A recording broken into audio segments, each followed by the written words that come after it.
Hello हाँ good morning students. My self Manohar Chandelia, faculty zoology. हम पिछले लेक्चर में स्टडी कर रहे थे कॉकरोच के एनाटॉमी के बारे में। तो कॉकरोच की एनाटॉमी में हमने पढ़ा है डाइजेस्टिव सिस्टम उसका, कि कॉकरोच में डाइजेस्टिव सिस्टम जो है वो किस टाइप का होता है और किस से बना होता है। तो digestive system complete alimentary canal और उसके साथ साथ digestive glands. Clear? Alimentary canal में आपको बता दिए थे फोरगट, मिडगट, हिंडगट, इनमें एलिमेंट्री कैनाल बटी होती है। डाइजेस्टिव ग्लैंड्स में सलाइवरी ग्लैंड आपने पढ़ ली, क्या काम करती है, कहाँ होती है, और उसके बाद उसकी हिपेटिक सिकी, ये उसकी डाइजेस्टिव ग्लैंड होती है। क्लियर? डाइजेशन की मैकेनिज्म पढ़ ली। अब इसके बाद हम पढ़ेंगे रेस्पायरेशन इन कॉकरोच। तो कॉकरोच का रेस्पायरेटरी सिस्टम पढ़ेंगे। रेस्पायरेटरी सिस्टम,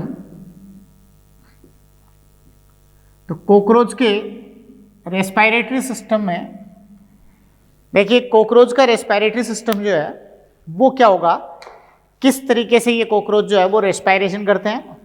तो कॉकरोच में आपने एक चीज देखी है कि कॉकरोच आर्थ्रोपोडा का मेंबर है, और आर्थ्रोपोडा में भी इंसेक्टा। आर्थ्रोपोडा में जनरली जो है वो रेस्पायरेशन किससे होगा, आर्थ्रोपोडा के रेस्पायरेटरी ऑर्गन्स या रेस्पायरेटरी सिस्टम जो बनता है वो ट्रेकिया या ट्रेक्यूल्स, बुकगिल्स, बुकलंग्स, और अगर एक्वेटिक आर्थ्रोपोड्स है तो उनमें गिल्स के थ्रू रेस्पिरेशन होता है। क्लियर? तो ये इनके अंदर जो है वो उसके रेस्पायरेटरी ऑर्गन होते हैं। इन आर्थ्रोपोड्स में रेस्पायरेटरी सिस्टम के, इन आर्थ्रोपोडा में पर्टिकुलर अगर आप कॉकरोच की बात करें तो कॉकरोच में जो रेस्पायरेशन होगा वो ट्रेकियल सिस्टम से रेस्पायरेशन होता है, जिसमें ट्रेकिया और ट्रेक्यूल्स का जाल जो है वो इनकी पूरी बॉडी में बिछा होता है, और इस नेटवर्क से, इस जाल से ही जो है वो कॉकरोच रेस्पायरेशन करते हैं। क्लियर यहां तक? तो कॉकरोच के रेस्पायरेटरी सिस्टम में क्या क्या चीजें हैं? कॉकरोच का रेस्पायरेटरी सिस्टम जो है वो दो चीजों से बना होता है। एक होता है ट्रेकियल सिस्टम, एक ट्रेकियल सिस्टम होता है, और दूसरा जो है वो इसमें स्पाइरेकल्स होते हैं। Tracheal system and spiracles. तो ये ट्रेकियल सिस्टम और स्पाइरेकल जो है वो क्या बना रहे हैं, पूरी बॉडी में जो है वो इसका रेस्पायरेटरी सिस्टम बना रहे हैं। क्लियर यहां तक? ट्रेकियल सिस्टम क्या होता है कि इनके अंदर छोटी छोटी ट्रेक्यूल्स का, ट्रेकिया का, ट्रेकियल ट्रंक का, ये इनके अंदर पूरी बॉडी में जाल होता है, और पूरी बॉडी के अंदर ये फैला हुआ ट्रेकियल सिस्टम का जाल है वो ही इसके रेस्पायरेशन में सहायक होता है। क्योंकि कॉकरोच में ब्लड के थ्रू O2 CO2 का ट्रांसपोर्ट नहीं होता। क्लियर यहां तक? यहां डायरेक्ट टिश्यू तक, डायरेक्ट ऑर्गन्स तक ब्लड की सप्लाई करनी होती है, ऑक्सीजन की सप्लाई करनी होती है, तो डायरेक्ट उसका ट्रेकिया, ट्रेक्यूल्स जो है वो ही इन टिश्यूज के अंदर इनरवेट होता है, और वहीं पर जाकर जो है वो ये O2 की सप्लाई करता है, CO2 को वहां से कलेक्ट करता है। क्लियर यहां तक? अब इसमें आप देखें कि जो ट्रेकियल सिस्टम बन रहा है, उस ट्रेकियल सिस्टम के लिए इनमें 3 पेयर जो है वो ट्रेकियल ट्रंक होते हैं, लॉन्जिट्यूडनल ट्रेकियल ट्रंक होते हैं, जो इनकी पूरी बॉडी में फैले होते हैं। तो ये इनके अंदर जो है वो 3 जोड़ी जो ट्रेकियल ट्रंक होंगे, तो 3 पेयर जो ट्रेकियल ट्रंक है उनमें से कौन कौन से होंगे? एक पेयर होता है डोर्सल ट्रेकियल ट्रंक, एक पेयर होता है वेंट्रल ट्रेकियल ट्रंक, एक डोर्सल ट्रेकियल ट्रंक, और तीसरा जो है वो इसमें होता है लेटरल ट्रेकियल ट्रंक। तो ये इनके अंदर जो है वो इसके डोर्सल ट्रेकियल ट्रंक एक पेयर, दो एक पेयर जो है वो इसमें वेंट्रल ट्रेकियल ट्रंक होता है, और एक पेयर लेटरल ट्रेकियल ट्रंक होता है। तो ये 3 पेयर इनमें ट्रेकियल ट्रंक है वो इनकी पूरी बॉडी में, पूरी लंबाई में जो है वो इनके फैले होते हैं, और ये ट्रेकियल ट्रंक आपस में जो है वो ट्रेकिया के थ्रू आपस में ये जगह जगह पे जुड़े होते हैं। क्लियर यहां तक? इनके ट्रेकिया से जो निकलने वाली ब्रांचिंग होती है, ट्रेकिया से निकलने वाली जो छोटी शाखाएं जो ब्रांचिंग है इनकी, वो क्या होती है, इनकी ट्रेक्यूल्स होती हैं, जो डायरेक्ट टिश्यू तक इनर्वेट होती हैं। क्लियर यहाँ तक?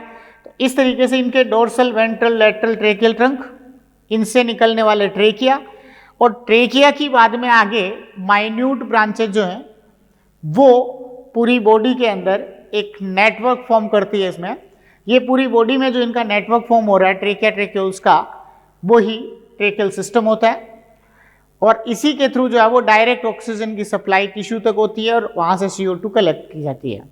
क्लियर? इन ट्रेकियल सिस्टम के अंदर इनमें काइटिन की रिंग्स इसमें प्रेजेंट होती हैं। तो काइटिन की जो रिंग्स या काइटिन की वलय इनमें जो प्रेजेंट होती हैं, उन काइटिन की वलय से क्या होता है इनमें, ये इनमें जो काइटिन की वलय है इनको क्या कहेंगे, टिनिडिया। तो इनके अंदर काइटिन की वलय जो है वो इसमें प्रेजेंट होती हैं, और इनके अंदर जो काइटिन की वलय होती हैं वो काइटिन की वलय क्या करेगी इसमें, ये इनको कोलैप्स होने से रोकेगी। इनके अंदर जो ट्रेक्यूल्स है, जो मेन कैपिलरीज होती है, ट्रेकियल कैपिलरीज जिनको ट्रेक्यूल्स कहेंगे, उनके अंदर ये टिनिडिया एब्सेंट होती हैं, और बाकी ट्रेकिया और ट्रेकियल ट्रंक के अंदर ये प्रेजेंट होती हैं। क्लियर यहाँ तक? तो इनके अंदर क्यों पाई जाती है, जैसे अपने में ट्रेकिया के अंदर कार्टिलेजिनस रिंग होती है, वो उसको कोलैप्स होने से रोकती है, वैसे इनके अंदर जो है वो क्या होती है, काइटिन की रिंग्स होंगी, टिनिडिया। ये भी इनका काम भी जो है वो, टिनिडिया का काम भी क्या होता है, ये भी इनको कोलैप्स होने से रोकेंगे। तो ये टिनिडिया जो है वो इनके अंदर सब में पाए जाते हैं। क्लियर यहाँ तक? दूसरा जो है वो इनके अंदर स्पाइरिकल है। स्पाइरिकल इनमें 10 पेयर होते हैं। तो स्पाइरिकल या श्वास रंध्र है वो 10 जोड़ी जो है वो इनमें पाए जाते हैं। तो ये आप देख रहे हो, ये तीनों ट्रेकियल ट्रंक है, जगह जगह इनसे ट्रेकिया निकल रही हैं, और ट्रेकिया की जो आगे ब्रांचिंग होती है वो ट्रेक्यूल्स होती हैं। क्लियर? जो डायरेक्ट टिश्यू तक इनर्वेट होती हैं। अब इसके बाद जो है वो इसमें 10 जोड़ी स्पाइरिकल या श्वास रंध्र है, वो श्वसन के लिए पाए जाते हैं, जो इंस्पायरेशन और एक्सपायरेशन में भाग लेते हैं। क्लियर यहाँ तक? इनमें जो 10 जोड़ी स्पाइरिकल पाए जाएंगे, ये 10 जोड़ी स्पाइरिकल या श्वास रंध्र है वो कहाँ होंगे, 2 पेयर है वो तो पाए जाते हैं इनके थोरैक्स में। इनके अंदर जो है वो 2 पेयर स्पाइरिकल होंगे थोरैक्स में, और 8 पेयर स्पाइरिकल, 8 जोड़ी श्वास रंध्र है वो इनके एब्डोमेन में होते हैं। क्लियर यहाँ तक? इनके अंदर जो है वो 10 जोड़ी श्वास रंध्र या स्पाइरिकल पाए जाएंगे, जिनमें से 2 जोड़ी कहाँ होते हैं, इनके थोरेसिक पार्ट में, प्रोथोरेक्स और मीजोथोरेक्स के सेप्टम पे, और 1 जोड़ी जो है वो इनके अंदर कहाँ पाया जाएगा, ये मीजो और मेटाथोरेक्स के बीच के सेप्टम पे पाए जाते हैं। तो इनके 2 जोड़ी जो है वो थोरैक्स में हो गए, और 8 जोड़ी है वो शुरू के 8 एब्डोमिनल सेगमेंट में पाए जाएंगे। तो ये 8 पेयर है वो एब्डोमिन में, 2 पेयर है वो थोरैक्स में पाए जाते हैं, और इनके अंदर स्पाइरिकल के अंदर भी काइटिन की रिंग प्रेजेंट होती हैं, जो इसको भी, इसकी ओपनिंग को मेंटेन करती है। तो काइटिन की रिंग जो इसमें प्रेजेंट होती हैं, इनको क्या कहेंगे, पेरिट्रीम। इनके अंदर जो काइटिन की रिंग होती है वो पेरिट्रीम होती है। ये इनको कोलैप्स होने से रोकती है या इनको बंद होने से रोकती हैं। क्लियर यहाँ तक? इन स्पाइरिकल्स के अंदर जो है वो केवल अंदर की तरफ खुलने वाले जो है वो वाल्व इसके अंदर लगे होते हैं। इन 10 जोड़ी स्पाइरिकल में से 8 जोड़ी जो स्पाइरिकल है उनके अंदर वो एक तरफे वाल्व लगे होते हैं जो केवल अंदर की तरफ खुलते हैं, और ये केवल एयर का इंस्पायरेशन करवाते हैं, एयर को अंदर लेते हैं। क्लियर यहाँ तक? लेकिन 2 जोड़ी इनमें ऐसे होते हैं जिनके अंदर ये वाल्व जो है वो नहीं पाए जाते। तो ये यूनिडायरेक्शनल वाल्व जहाँ नहीं होते हैं 2 जोड़ी, इनमें से कौन से होंगे, एक तो फर्स्ट थोरेसिक और फर्स्ट एब्डोमिनल। समझ गए? फर्स्ट पेयर थोरेसिक स्पाइरिकल और फर्स्ट पेयर एब्डोमिनल स्पाइरिकल जो होते हैं उनके अंदर ये यूनिडायरेक्शनल वाल्व नहीं होते, जिसके कारण इनके थ्रू जो है वो एक्सपायरेशन हो सकता है। तो एक्सपायरेशन के लिए कौन से काम आएंगे, पहला थोरेसिक और पहला एब्डोमिनल, ये दो पेयर जो है वो एक्सपायरेशन में काम आते हैं, बाकी इंस्पायरेशन करते हैं। क्लियर, एयर को अंदर लेते हैं। समझ में आ गई बात? तो ये इनके अंदर जो है वो इसकी एनाटॉमी हो गई रेस्पिरेटरी सिस्टम की। अब इसमें मैकेनिज्म क्या होती है कि रेस्पिरेशन कैसे करेंगे। तो रेस्पिरेशन की मैकेनिज्म अगर आप देखें तो रेस्पिरेशन की मैकेनिज्म में ये होता है कि कॉकरोच जो है इनमें एक तो ब्रीदिंग की जो प्रोसेस है वो तो कैसे होगी, कॉकरोच में ब्रीदिंग जो होगी वो होती है इंस्पायरेशन और एक्सपायरेशन, एयर का अंदर आना और एयर का बाहर जाना। एयर का अंदर आना इंस्पायरेशन, बाहर जाना एक्सपायरेशन है। वो कैसे होता है, इसके लिए ये डिपेंड करता है इनकी एब्डोमिनल कैविटी के जो है वो वॉल्यूम पर डिपेंड करेगा। इनके अंदर टर्गम और स्टर्नम, कल आपको बताया था टर्गाइट और स्टर्नाइट, इन दोनों के बीच टर्गोस्टर्नल मसल्स होती हैं। कौन सी पेशियां होंगी इनमें, टर्गोस्टर्नल मसल्स होती हैं। तो इनमें ब्रीदिंग के अंदर एक इंस्पायरेशन कैसे होगा और एक्सपायरेशन कैसे होगा। इंस्पायरेशन के लिए क्या होता है कि टर्गोस्टर्नल मसल्स, ये इंस्पायरेशन के लिए टर्गोस्टर्नल मसल्स ये कॉन्ट्रैक्ट होती है, सॉरी ये रिलैक्स होती है, तब तो क्या होगा, तो टर्गोस्टर्नल मसल्स का मतलब क्या है, जैसे ये मान लो टर्गाइट है, ये स्टर्नाइट है। टर्गाइट और स्टर्नाइट को जोड़ने के लिए ये यहाँ जो है वो इस टाइप की मसल्स होती हैं, इनको कहेंगे टर्गोस्टर्नल मसल्स। तो जब ये मसल्स टर्गोस्टर्नल मसल्स है वो रिलैक्स है तो एब्डोमिनल कैविटी का वॉल्यूम बढ़ जाएगा, और एब्डोमिनल कैविटी का वॉल्यूम बढ़ते ही जो है वो बाहर की एयर ट्रेकियल सिस्टम के अंदर आ जाती है। क्लियर यहाँ तक? जब इसका वॉल्यूम बढ़ेगा तो वॉल्यूम बढ़ने पर जो है वो ट्रेकियल सिस्टम के अंदर नेगेटिव जो है वो प्रेशर हो जाएगा। नेगेटिव प्रेशर होने पर स्पायरेकल के थ्रू एयर अंदर आ जाती है, इंस्पायरेशन हो जाता है। क्लियर यहाँ तक? और एक्सपायरेशन में क्या होता है, एक्सपायरेशन में ये होता है कि इनके अंदर जो टर्गोस्टर्नल मसल्स है वो कॉन्ट्रैक्ट होती है। ये टर्गोस्टर्नल मसल्स कॉन्ट्रैक्ट होगी, और टर्गोस्टर्नल मसल्स के कॉन्ट्रैक्ट होने पर क्या होगा इस कंडीशन में, टर्गोस्टर्नल मसल्स है वो जैसे ही कॉन्ट्रैक्ट होती है, इसके कॉन्ट्रैक्ट होने पर एब्डोमिनल कैविटी का वॉल्यूम डिक्रीज हो जाएगा, तो एकदम पास आ जाएंगे। जब डिक्रीज हो जाएगा टर्गोस्टर्नल मसल्स, इसका एब्डोमिनल कैविटी का वॉल्यूम डिक्रीज होगा तो ट्रेकियल सिस्टम के अंदर पॉजिटिव प्रेशर बन जाएगा। पॉजिटिव प्रेशर बनते ही जो है वो इसके अंदर की एयर जो है वो बाहर निकलेगी। इसके अंदर की एयर का बाहर निकलना एक्सपायरेशन होता है। बाहर निकलने के लिए आप एक बात ध्यान रखें, केवल 2 पेयर स्पायरिकल होते हैं, बाकी 8 पेयर जो है वो केवल अंदर लेते हैं, बाहर नहीं निकालते। क्लियर यहाँ तक? तो इनके अंदर जो है वो एक्सपायरेशन होगा तो 2 पेयर स्पायरिकल से, और इसके साथ साथ इनकी बॉडी वॉल जो होती है वो भी CO2 के लिए परमिएबल होती है। CO2 उससे बाहर डिफ्यूज हो सकती है, लेकिन ऑक्सीजन को वो बॉडी वॉल के थ्रू अंदर नहीं ले सकते। क्लियर यहाँ तक? तो ऑक्सीजन इसके लिए, ऑक्सीजन के लिए क्या है, इम्परमिएबल है, CO2 के लिए वो परमिएबल है। तो CO2 वहाँ से डिफ्यूज हो सकती है बॉडी वॉल से, लेकिन ऑक्सीजन एब्जॉर्ब नहीं होती। क्लियर यहाँ तक? ये इसके अंदर इसकी मैकेनिज्म होती है। और आगे अब एक्सचेंज इनका कैसे होता है, एक्सचेंज में ये होता है कि इनके अंदर जैसे ट्रेकिया है, तो ट्रेकिया से इसकी ब्रांचिंग निकली ट्रेक्यूल्स, तो ट्रेकिया की जो ब्रांचिंग ट्रेक्यूल्स निकलती हैं, इन ट्रेक्यूल्स के अंदर ये होता है कि ट्रेक्यूल्स की डायमीटर जो है वो इतना कम होता है ट्रेक्यूल्स का कि इनमें कैपिलरी फोर्स काम करता है। ट्रेक्यूल्स का डायमीटर एकदम कम होगा, और ट्रेक्यूल्स का जो डायमीटर कम होता है उस डायमीटर के कम होने के कारण इनके ऊपर एक कैपिलरी फोर्स काम करेगा।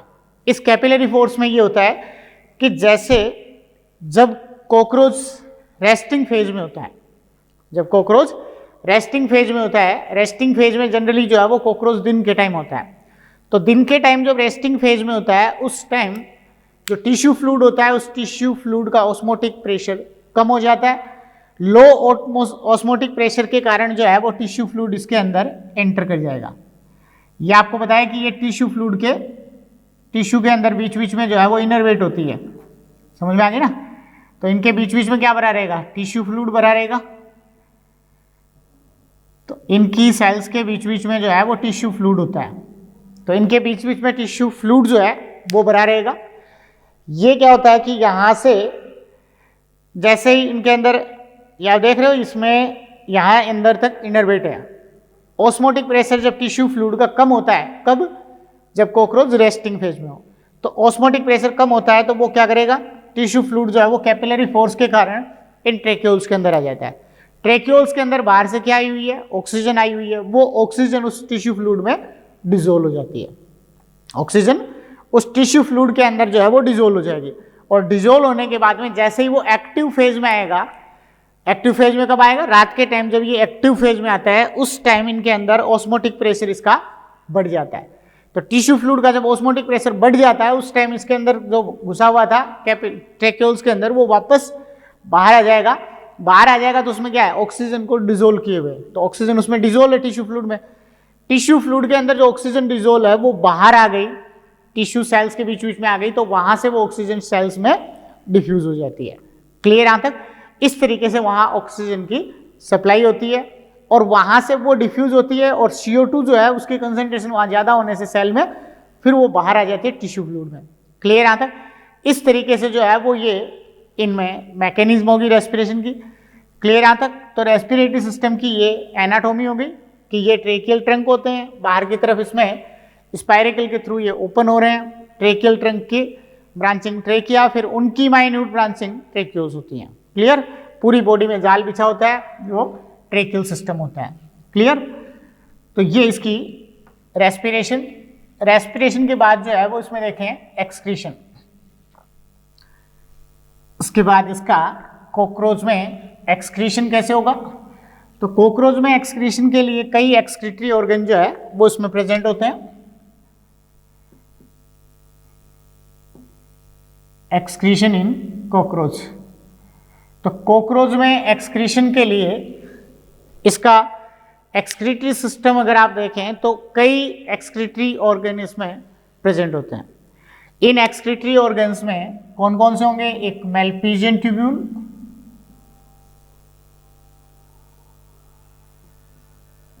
मेल्पीजियन ट्यूब्यूल्स, नेफ्रोसाइट, ये एक्सक्रीटरी ऑर्गन है इसका। क्यूटिकल, ये भी इसमें एक्सक्रीशन करती हैं, क्यूटिकल। इसके अलावा uricose gland, uricose gland. Clear? तो ये इसमें उसके सारे एक्सक्रीटरी ऑर्गन है। इन एक्सक्रीटरी ऑर्गन में देखिए सबसे पहले जो है वो सबसे मेन एक्सक्रीटरी ऑर्गन है वो इसमें होता है मेल्पीजियन ट्यूब्यूल्स। सबसे मेन जो है वो एक्सक्रीटरी ऑर्गन मेल्पीजियन ट्यूब्यूल है, जो आपने डाइजेस्टिव सिस्टम में पढ़ा था। मिडगट और हिंडगट के जंक्शन पर लगभग 100 से 150 की संख्या में जो है वो मेल्पीजियन ट्यूब्यूल्स होती हैं। क्लियर यहाँ तक? जो आपने कल पढ़ा था, जैसे यहाँ मिडगट हो गई, यहाँ से हिंडगट स्टार्ट है, तो मिडगट और हिंडगट के संधि स्थल पर या इसके जंक्शन पर आपने देखा था ऐसी खूब सारी थ्रेड लाइक स्ट्रक्चर जो है वो इसमें प्रेजेंट होती हैं। तो यहाँ इनके संधि स्थल पर जो थ्रेड लाइक स्ट्रक्चर है वही क्या होती है, मेल्पीजियन ट्यूब्यूल्स है। ये मेल्पीजियन ट्यूब्यूल्स है वो हीमोलिम्फ के अंदर फ्री फ्लोट करती रहती हैं। ये मेल्पीजियन ट्यूब्यूल जो हीमोलिम्फ में फ्री फ्लोटिंग करती रहती हैं, इन्हीं मेल्पीजियन ट्यूब्यूल्स में, समझ में आ रही है, ये उसमें फ्री फ्लोट करती रहती है हीमोलिम्फ में, और वहाँ से ये नाइट्रोजिनस वेस्ट को कलेक्ट करती है इन फॉर्म ऑफ सोडियम और पोटेशियम यूरेट। तो पोटेशियम यूरेट के रूप में जो है वो उसको कलेक्ट करती है और ये उसको उसके यूरिक एसिड के रूप में इसको कन्वर्ट करती हैं। क्लियर यहाँ तक? तो ये इनके अंदर अगर इनमें आप देखें तो मेल्पीजियन ट्यूब्यूल, इसके दो पार्ट हो जाते हैं। ये जैसे मेल्पीजियन ट्यूब्यूल, एक मेल्पीजियन ट्यूब्यूल को देखें तो इस तरीके से ये फ्री फ्लोट करती है हीमोलिम्फ में। क्लियर यहाँ तक?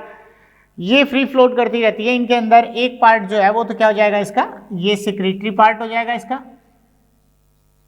ये इसका सिक्रीटरी पार्ट होता है और ये इसका एब्जॉर्प्टिव पार्ट होता है। तो सिक्रीटरी पार्ट और एब्जॉर्प्टिव पार्ट होता है। सिक्रीटरी पार्ट में जो है वो क्या होता है कि ये पार्ट है वो पहले हीमोलिम्फ से नाइट्रोजिनस वेस्ट को कलेक्ट करता है, नाइट्रोजिनस वेस्ट को कलेक्ट करके उसके पोटेशियम यूरेट को किस में बदल देगा, ये पोटेशियम यूरेट को बदल देगा यूरिक एसिड में। तो पोटेशियम यूरेट को ये यूरिक एसिड में कन्वर्ट कर देता है और यूरिक एसिड में कन्वर्ट करने के बाद इनका जो एब्जॉर्प्टिव पार्ट है ये इसमें, यहाँ ये यूरिक एसिड में कन्वर्ट हो गया है, फिर यहाँ से ये इसमें आ रहा है, तब तक यूरिक इसका मेल्पिजियन ट्यूब्यूल का एब्जॉर्प्टिव पार्ट है वो उसमें से कुछ एसेंशियल सब्सटेंसेस या वाटर को रीएब्जॉर्ब कर लेता है। एसेंशियल सब्सटेंस और वाटर को रीएब्जॉर्ब करने के बाद ये यूरिक एसिड को किस में छोड़ देता है, ये इसकी इलियम के अंदर छोड़ देता है। जो कौन सा पार्ट है, ये इसका हिंडगट का पार्ट है, उस हिंडगट के अंदर ये उसको छोड़ देगा और ये इस फीकल मैटर के साथ बाहर आ जाते हैं। क्लियर यहाँ तक? इस तरीके से मेल्पिजियन ट्यूब्यूल जो है वो क्या होती है, एंटेरोनेफ्रिक होती है। एंटेरोनेफ्रिक, एंटेरोनेफ्रिक का मतलब होता है कि जो अंदर की तरफ एलिमेंट्री कैनाल में अगर नाइट्रोजिनस वेस्ट को एलिमिनेट करती हो, डायरेक्ट बाहर नहीं खुलती हो, क्लियर, वो होते हैं एंटेरोनेफ्रिक, और जो डायरेक्ट बाहर खुल जाते हो वो होते हैं एक्सोनेफ्रिक। क्लियर? इस तरीके से जो है वो मेल्पिजियन ट्यूब्यूल्स के थ्रू ये एक्सक्रीशन करते हैं। उसके अलावा एक नेफ्रोसाइट्स होती हैं। नेफ्रोसाइट्स जो होती हैं वो हार्ट की वॉल पर प्रेजेंट होती हैं। जैसे ये हार्ट है, इन हार्ट की वॉल पर जो है वो नेफ्रोसाइट्स प्रेजेंट होती हैं। ये नेफ्रोसाइट सेल जो होती हैं वो क्या काम करती हैं, ये भी एक तरीके से देखा जाए तो स्टोरेज एक्सक्रीशन करती हैं। स्टोरेज एक्सक्रीशन का मतलब जो है वो क्या हुआ कि नाइट्रोजिनस वेस्ट को कलेक्ट करने का काम करती हैं। तो ये हीमोलिम्फ से जो कहाँ होता हो, पेरिकार्डियल साइनस के अंदर जो हीमोलिम्फ होता है उस पेरिकार्डियल साइनस के हीमोलिम्फ से ये नाइट्रोजिनस वेस्ट को कलेक्ट करके और इसको यूरिक एसिड के रूप में कन्वर्ट करती हैं। क्लियर यहाँ तक? तो नेफ्रोसाइट भी ये काम करती हैं। इसके अलावा इनमें क्यूटिकल होती है। क्यूटिकल क्या होती है कि इनके अंदर भी कुछ नाइट्रोजिनस वेस्ट जो है वो उस क्यूटिकल के ऊपर कलेक्ट होते रहते हैं। ये नाइट्रोजिनस वेस्ट जो क्यूटिकल के ऊपर कलेक्ट हो रहे हैं, जैसे जैसे मोल्टिंग होती है, निम्फ एडल्ट में मॉडिफाइड होता है, तो मोल्टिंग के साथ साथ जैसे जैसे क्यूटिकल रिमूव होती है वैसे वैसे वो नाइट्रोजिनस वेस्ट भी क्यूटिकल के साथ रिमूव हो जाते हैं। क्लियर यहाँ तक? तो ये क्यूटिकल भी एक तरीके से देखा जाए तो इसमें एक्सक्रीशन का काम कर रही है। एक होती है यूरिकोज ग्लैंड। यूरिकोज ग्लैंड है वो केवल मेल कॉकरोच में होती है, फीमेल में नहीं होती। क्लियर यहाँ तक? यूरिकोज ग्लैंड है वो मेल कॉकरोच में ही होती है, फीमेल में नहीं होती। ये होती क्या है यूरिकोज ग्लैंड? ये एक यूट्रिकुलर ग्लैंड का ही पार्ट है। यूट्रिकुलर ग्लैंड में दो तरह की डक्ट होती हैं, डक्ट्यूल्स होती हैं। एक लॉन्ग डक्ट्यूल्स होती हैं और एक स्मॉल डक्ट्यूल्स होती हैं। लॉन्ग डक्ट्यूल्स होती हैं वो इसमें यूरिकोज ग्लैंड होती हैं। समझ गए? तो उसकी जो लॉन्ग डक्ट्यूल्स है वो यूरिकोज ग्लैंड है, जिनका काम क्या होता है, ये भी नाइट्रोजिनस वेस्ट को कलेक्ट करके और क्या बनाती हैं, उसी का यूज कर लेती हैं ये स्पर्मेटोफोर बनाने में। तो स्पर्म बॉल के चारों तरफ जो स्पर्मेटोफोर बन रहा है, कवरिंग बन रही है उसकी फॉर्मेशन में ये उसका यूज करती हैं और स्पर्म्स को एक जगह कलेक्ट करके और उसके बाद उस स्पर्मेटोफोर को बाहर निकाल दिया जाता है। क्लियर यहाँ तक? तो ये भी क्या कर रही है, नाइट्रोजिनस वेस्ट को कलेक्ट करने का काम करती हैं। क्लियर यहाँ तक? ये सारे क्या हो गए इसके, ये सब इसमें एक्सक्रीटरी सिस्टम या एक्सक्रीशन हो गया। Clear?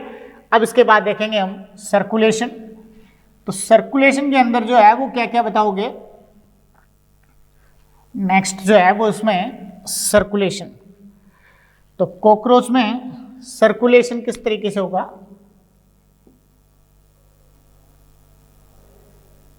Circulatory system.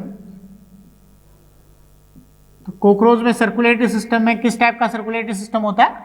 Open blood circulatory system होता है। कॉकरोच में ओपन ब्लड सर्कुलेटरी सिस्टम होगा।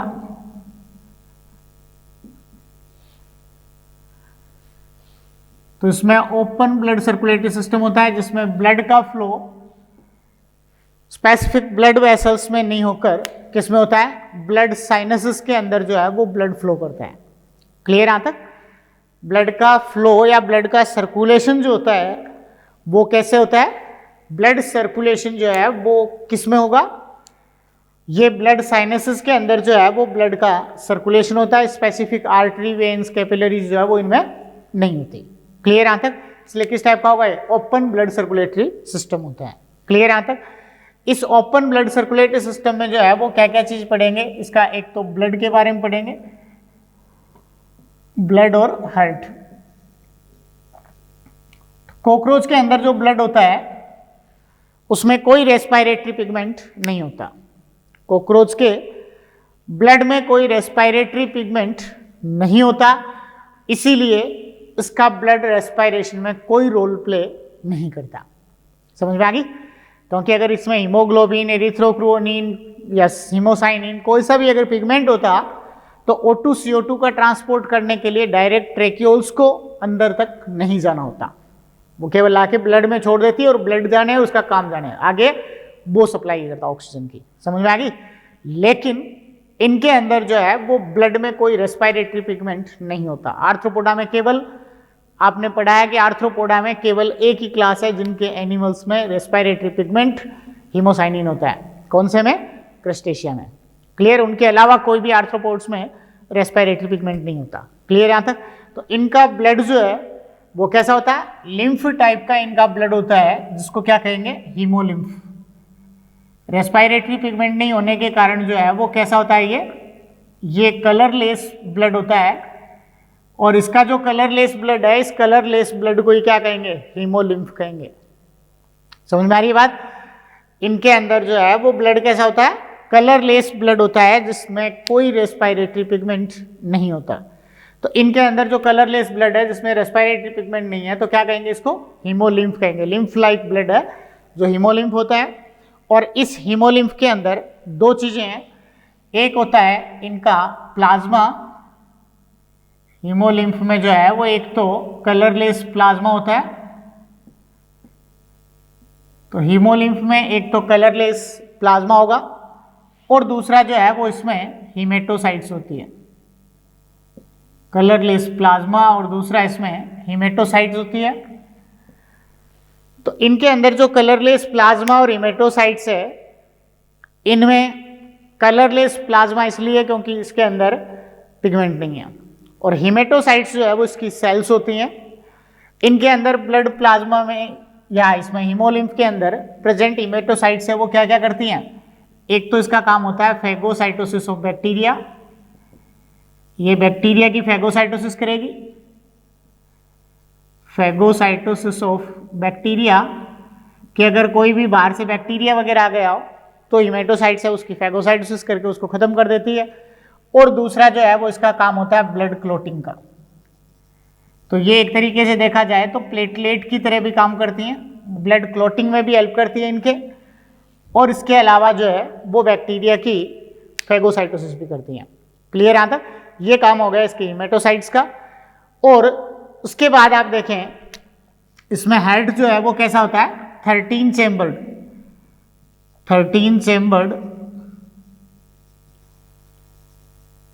चेम्बर्ड ट्यूबुलर हार्ट होता है इसमें, नली के हृदय 13 चेम्बर्ड ट्यूबुलर हार्ट होगा। क्लियर यहां तक? तो ये 13 कोष्ठी है। 13 चेम्बर्ड जो है वो ट्यूबुलर हार्ट होता है, नली के हृदय, और इसमें आप देख रहे हो इस टाइप से जो है वो ये ट्यूबुलर हार्ट होता है इसमें। क्लियर यहां तक? ब्लड का फ्लो इन ब्लड साइनसेस के अंदर होता है, जिसमें ये जहां हार्ट होता है वो कौन सा साइनस हो गया? जहां हार्ट होता है वो साइनस हो गया इसमें पेरिकार्डियल साइनस। ये किसके कारण बनते हैं? इनमें दो जो है वो क्या होते हैं? डायफ्राम होते हैं। दो डायफ्राम होंगे। कौन कौन से? एक डोर्सल डायफ्राम होता है, इनमें दो डायफ्राम में जो है वो एक डोर्सल डायफ्राम और दूसरा जो है वो इसमें वेंट्रल डायफ्राम होता है। क्लियर? तो दो डायफ्राम में एक डोर्सल डायफ्राम और दूसरा इसमें वेंट्रल डायफ्राम होगा। ये आप देख रहे हो डोर्सल डायफ्राम है और ये वेंट्रल डायफ्राम है। तो डोर्सल डायफ्राम और वेंट्रल डायफ्राम के कारण इनकी बॉडी तीन अलग अलग चेंबर में, तीन पार्टीशन में जो है वो डिवाइड हो जाती है, और इन पार्टीशन को क्या कहेंगे? Blood sinuses. जिसमें हार्ट होगा वो पेरिकार्डियल साइनस, जिसमें विसरल ऑर्गन्स होंगे वो पेरी विसरल साइनस, और जिसमें नर्व कोड होती है वो पेरी न्यूरल साइनस। क्लियर यहाँ तक? तो ये डोर्सल साइनस, ये मिडिल साइनस और ये वेंट्रल साइनस। क्लियर? ऐसे इनके अंदर 3 ब्लड साइनस हो गए, किसके कारण? डोर्सल डायफ्राम और वेंट्रल डायफ्राम के। इनके बीच बीच में जो है वो ये क्या होते हैं? इनके फेनेस्ट्रा, ये कहेंगे इनको फेनेस्ट्रा होते हैं। तो इन फेनेस्ट्रा बीच बीच में जो है वो इनके बने होते हैं, ये इरेगुलर सेप्टम होते हैं। क्लियर यहाँ तक? तो ये इन डायफ्राम के कारण 3 साइनस बन जाएंगे, पेरिकार्डियल साइनस, पेरीविसरल साइनस और पेरी न्यूरल साइनस। हार्ट जो है इनका वो कहाँ प्रेजेंट होगा? पेरिकार्डियल साइनस में।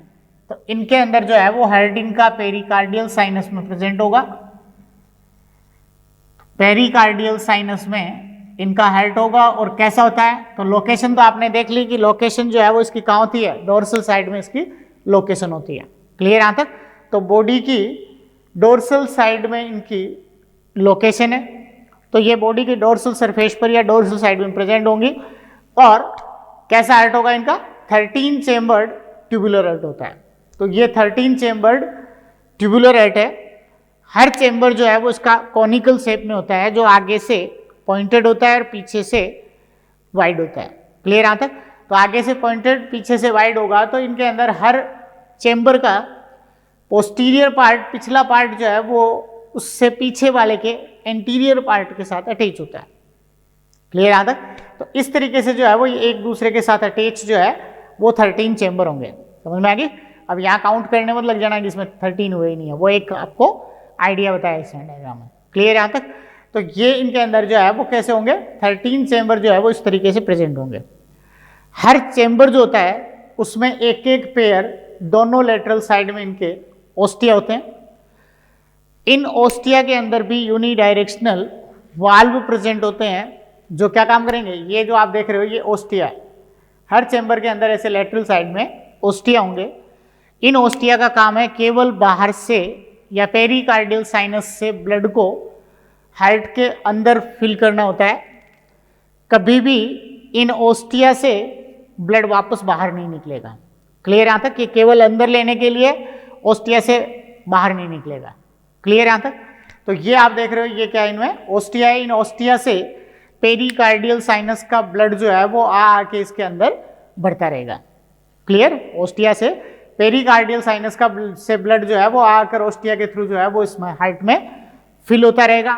और जब ये पूरी तरीके से फिल हो जाते हैं हार्ट, तो हार्ट ब्लड से फिल होने के बाद क्या होगा? इसमें हार्ट जो है वो ब्लड से फिल होने के बाद जो है वो इसके अंदर आके ये बढ़ते जाएंगे। समझ रहे हो बात को? हार्ट जो है वो इसके अंदर पूरी तरीके से जो है वो ब्लड जब इनमें भर जाता है आके, उसके बाद इनके साथ क्या जुड़ी होती है? एलरी मसल्स जो है वो इनके साथ जुड़ी होती है। क्लियर यहाँ तक?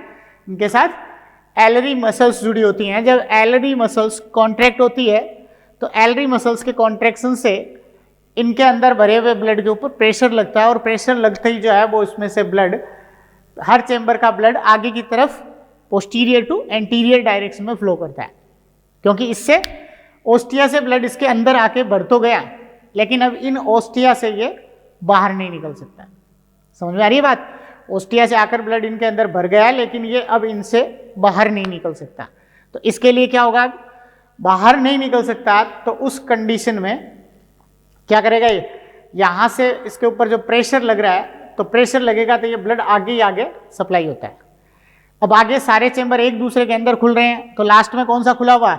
ये जो फर्स्ट चेम्बर है ये आगे खुला हुआ है, जो एओर्टा के थ्रू जो है वो इसमें बाहर की तरफ खुल रहा है। एओर्टा के थ्रू जो बाहर खुल रहा है, तो यहाँ से ब्लड आएगा और यहाँ से ब्लड आके इसका फ्लो इस टाइप से चलेगा। क्लियर यहाँ तक? तो यहाँ से इसने ब्लड को आगे की तरफ पंप कर दिया, ब्लड आगे आ गया। आगे आते ही ब्लड जो है वो ऐसे इन पेरीविसरल पेरीन्यूरल साइनस के अंदर आ जाता है। क्लियर यहाँ तक? तो पेरीविसरल पेरीन्यूरल साइनस में आएगा तो यहाँ इनके जो ऑर्गन्स होते हैं वो फ्री फ्लोट करते रहते हैं। तो यहाँ इनके ऑर्गन्स या इसके सारे अंग जो होते हैं, अंतरांग है, इनकी तंत्रिका रज्जु है, नर्व कोड है, ये फ्री फ्लोट करते रहेंगे। इनको यहाँ ब्लड सप्लाई हो जाएगी, और इनको यहाँ ब्लड सप्लाई होने के बाद जो है वो ये ब्लड पेरीविसरल साइनस से होते हुए, पेरीन्यूरल साइनस से होते हुए वापस इनके पोस्टीरियर पार्ट में पिछले सिरे पर आ जाते हैं। क्लियर यहाँ तक? तो ये यहाँ से ये ब्लड जो है वो पहले इसने पंप कर दिया, आगे की तरफ आया, आगे की तरफ आया हुआ ब्लड जो है वो किस में आएगा? पेरीविसरल साइनस में, पेरीन्यूरल साइनस में, इनके अंदर ब्लड आएगा। इनके अंदर आया हुआ ब्लड जो है वो आगे से पीछे की तरफ सप्लाई होगा। पेरिकार्डियल साइनस में तो केवल आगे की तरफ सप्लाई हो रहा है हेड के थ्रू, और यहाँ से आके जो है वो ये आगे से पीछे की तरफ पेरीविसरल पेरीन्यूरल साइनस में आएगा, और यहाँ पीछे की तरफ आते हुए जो ये है वो ब्लड किस में आ जाएगा? वापस सारा का सारा ब्लड है वो कलेक्ट हो जाएगा पेरिकार्डियल साइनस में। पेरिकार्डियल साइनस में आने के बाद इन ऑस्टिया के थ्रू वापस इसमें फिल होता जाएगा। इस तरीके से आप देखो ये सारा इसमें क्या चलेगा? ब्लड सर्कुलेटरी सिस्टम चलेगा। क्लियर यहाँ तक? समझ में आ गई बात? तो ये कॉकरोच में ब्लड सर्कुलेटरी सिस्टम हो गया। इसके बाद आप देखें कि कॉकरोच में तो कौन कौन से देख लिया आपने? कॉकरोच के अंदर जो है वो आपने पढ़े इनका इसमें रेस्पिरेटरी सिस्टम कैसा होता है, रेस्पिरेशन किस तरीके से करेगा, उसके बाद एक्सक्रीशन कैसे कर रहा है, और उसके बाद इसमें ब्लड सर्कुलेशन कैसे हो रहा है। क्लियर यहाँ तक? नेक्स्ट जो है वो इसमें एक पढ़ेंगे इसका, नेक्स्ट जो है वो इसमें इसका नर्वस सिस्टम। तो कॉकरोच में नर्वस सिस्टम जो है वो कैसा होगा? तो नेक्स्ट कॉकरोच का नर्वस सिस्टम।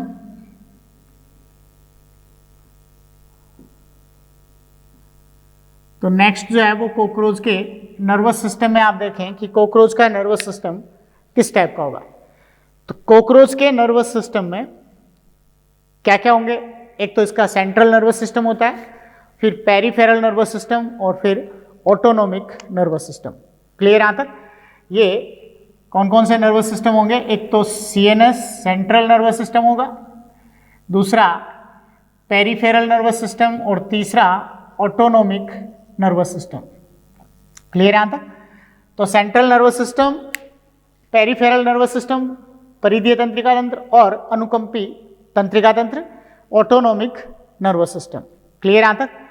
तो ये इनमें ऑटोनोमिक नर्वस सिस्टम या स्वायत्त तंत्रिका तंत्र, ऐसे तीन जो है वो इसके भाग होंगे। तो कौन कौन से भागों में बटा है? केंद्रीय तंत्रिका तंत्र, परिधीय तंत्रिका तंत्र, और तीसरा जो है वो स्वायत्त तंत्रिका तंत्र। क्लियर यहाँ तक? तो इनके अंदर आप देखें सबसे पहले जैसे सीएनएस है, सेंट्रल नर्वस सिस्टम है, उसमें क्या क्या चीजें शामिल होंगी? एक तो ब्रेन रिंग होगी, ब्रेन रिंग या नर्व रिंग, और दूसरी जो है वो इसकी वेंट्रल नर्व कोड होती है, दूसरी इसकी वेंट्रल नर्व कोड होगी। तो ब्रेन रिंग और नर्व कोड जो है वो इसका सेंट्रल नर्वस सिस्टम बनाती हैं। क्लियर यहाँ तक? ये ब्रेन रिंग या नर्व रिंग जो है वो इसमें कहाँ बनती है? ये इसकी ईसोफेगस के चारों तरफ जो है वो ब्रेन रिंग बनती है। क्लियर यहाँ तक? ब्रेन रिंग कहाँ बनेगी इसकी? ईसोफेगस के चारों तरफ जो है वो इसकी ब्रेन रिंग बनती है। ईसोफेगस के चारों तरफ जो ब्रेन रिंग बनेगी उसमें ये होता है कि ऊपर इसके सेरिब्रल गैंग्लियन होता है जिसको सुप्रा ईसोफेजियल गैंग्लियन कहेंगे। समझ में आ गई? ऊपर की तरफ जो है वो क्या होता है इनमें इस टाइप से, ये एक बड़ा गैंग्लियन होता है जो बाइलोब्ड होता है। समझ में आ गई? ये बाइलोब्ड गैंग्लियन जो है वो इसमें ईसोफेगस की डोर्सल साइड में या ईसोफेगस के ऊपर होता है। तो ये सुप्रा ईसोफेजियल गैंग्लियन या ब्रेन जो उसमें सेरिब्रल गैंग्लियन है वो कहाँ होगा? ईसोफेगस की डोर्सल सरफेस पे। तो ईसोफेगस की डोर्सल सरफेस पर जो होगा वो कौन सा होगा? Cerebral ganglion. बाइलोब्ड है जो तीन गैंग्लियन के मिलने से बनता है। क्लियर यहाँ तक? प्रोटोसेरिब्रम, ड्यूटेरोसेरिब्रम और ट्राइटोसेरिब्रम, इन तीन गैंग्लियन के मिलने से ये बना होता है और बाइलोब्ड होता है। नीचे जो है वो इसके ईसोफेगस के नीचे ये इसमें जो है वो सब ईसोफेजियल गैंग्लियन होता है। तो इसके ऊपर डोर्सल साइड में कौन सा होगा? सुप्रा ईसोफेजियल या क्या कहेंगे उसको? सेरिब्रल गैंग्लियन, और नीचे उसके इसमें सब फेरेंजियल गैंग्लियन, सब इसोफेजियल गैंग्लियन होगा। क्लियर। यहां इन दोनों को जोड़ने के लिए जो है वो सर्कम इसोफेजियल कनेक्टिव होती है। तो ये इनमें जो है वो दोनों को जोड़ने के लिए सर्कम इसोफेजियल कनेक्टिव होगी। क्लियर यहां तक? यानी ऊपर तो कौन सा होगा, सुप्राइसोफेजियल या सेरिब्रल गैंग्लियन, और नीचे इसके सब इसोफेजियल गैंग्लियन होगा। तो सुप्राइसोफेजियल और सब इसोफेजियल गैंग्लियन जो है वो ऐसे रहेंगे। बीच में ये मान लो इसकी जो है वो क्या है, इसोफेगस है, इसके ऊपर से सुप्राइसोफेजियल या सेरिब्रल गैंग्लियन, नीचे सब इसोफेजियल गैंग्लियन आपस में कनेक्ट होंगे सर्कम इसोफेजियल कनेक्टिव से। और यहां से जो है वो बाद में क्या होती है, डबल वेंट्रल नर्व कोड जो है वो निकलती है। ये डबल वेंट्रल नर्व कोड जो है वो निकल के कहां तक जाएगी, ये इसके सेवेंथ एब्डोमिनल सेगमेंट तक जो है वो ये जाती है। क्लियर यहां तक? और इनके अंदर भी जगह जगह जो है वो क्या होते हैं, सेगमेंटल गैंग्लियन होते हैं। सेगमेंटल गैंग्लियन में 3 सेगमेंटल गैंग्लियन है, वो तो कहाँ होते हैं, ये थोरैक्स में होते हैं। ये 3 सेगमेंटल गैंग्लियन थोरैक्स में होंगे, और 6 सेगमेंटल गैंग्लियन ये कहाँ होते हैं, ये इसके एब्डोमिनल पार्ट में होंगे। ये इनके एब्डोमिनल पार्ट में होंगे। तो ये आप देख रहे हैं इनके अंदर 6 गैंग्लियन जो है वो ये ऐसे प्रेजेंट होंगे। ये 3 गैंग्लियन थोरैक्स में और 6 गैंग्लियन इसके एब्डोमेन में होते हैं। क्लियर यहाँ तक? इससे 3 पेयर जो है वो इससे नर्व निकलेंगी। ऐसे ही सब इसोफेजियल गैंग्लियन से भी 3 पेयर निकलेंगी। पहले थोरेसिक से 6 पेयर, पहले थोरेसिक से 6 पेयर गैंग्लियन निकलते हैं, और उसके बाद जो है वो दूसरे से 5 पेयर निकलेंगे। ये 5 पेयर निकलती हैं, पहले से 6 और उसके बाद 5, और हर एब्डोमिनल से एक एक नर्व निकलती हैं जो आगे जाके बाइफरकेट हो जाती हैं।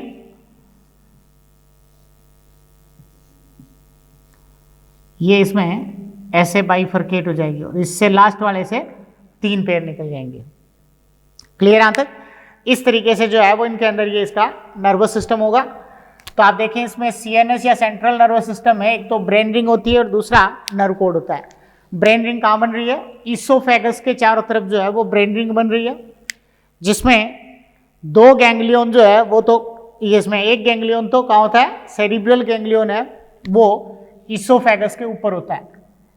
तो एक सेरिब्रल गैंग्लियन ये इसोफेगस के ऊपर होगा, जिसको सेरिब्रल गैंग्लियन कह दो या सुप्रा इसोफेजियल गैंग्लियन कह दो। एक उसके नीचे होता है, वो सब इसोफेजियल गैंग्लियन होता है। क्लियर यहाँ तक? ये गैंग्लियन जो है वो मिलके इसके चारों तरफ नर्व रिंग बना रहे हैं। ये इनके अंदर जो है वो इसकी सेरिब्रल रिंग या ब्रेन रिंग या नर्व रिंग है, वो मोस्टली इनके अंदर जो है वो इसका पार्ट किस में प्रेजेंट होता है, इसका हेड वाले पार्ट में प्रेजेंट होता है। क्लियर यहाँ तक? तो ये इनके अंदर जो है वो इसका मोस्टली पार्ट है वो किस में प्रेजेंट है, इसके हेड वाले पार्ट में जो है वो मोस्टली प्रेजेंट होता है। इसीलिए कॉकरोच के उसको काट भी दें, हेड को काट के अलग भी कर दें, तो कॉकरोच 1 वीक तक जो है वो उसमें थोड़ा सा पार्शियल पार्ट जो है वो इसका उसमें प्रेजेंट होता है हेड में। इसलिए इसके हेड को काट के अलग भी कर दें तो भी 7 दिन तक या 1 वीक तक कॉकरोच जो है वो जिंदा रह सकता है। क्लियर यहाँ तक? तो ये इनके अंदर जो है वो नर्वस सिस्टम का छोटा सा पार्ट उसमें प्रेजेंट होने के कारण उसको काट के अलग कर दें तो भी ये 1 वीक तक सर्वाइव कर सकता है। क्लियर यहाँ तक? तो ये इसमें ब्रेन रिंग हो गई। तो ब्रेन रिंग और नर्व कोड कहाँ से निकल रही है, सब इसोफेजियल गैंग्लियन से जो है वो एक डबल जो है वो इसमें वेंट्रल नर्व कोड निकलती हैं, जो कौन से सेगमेंट तक होती हैं, 7th एब्डोमिनल सेगमेंट तक होती हैं। कहाँ तक होगी है, 7th एब्डोमिनल सेगमेंट तक होती है।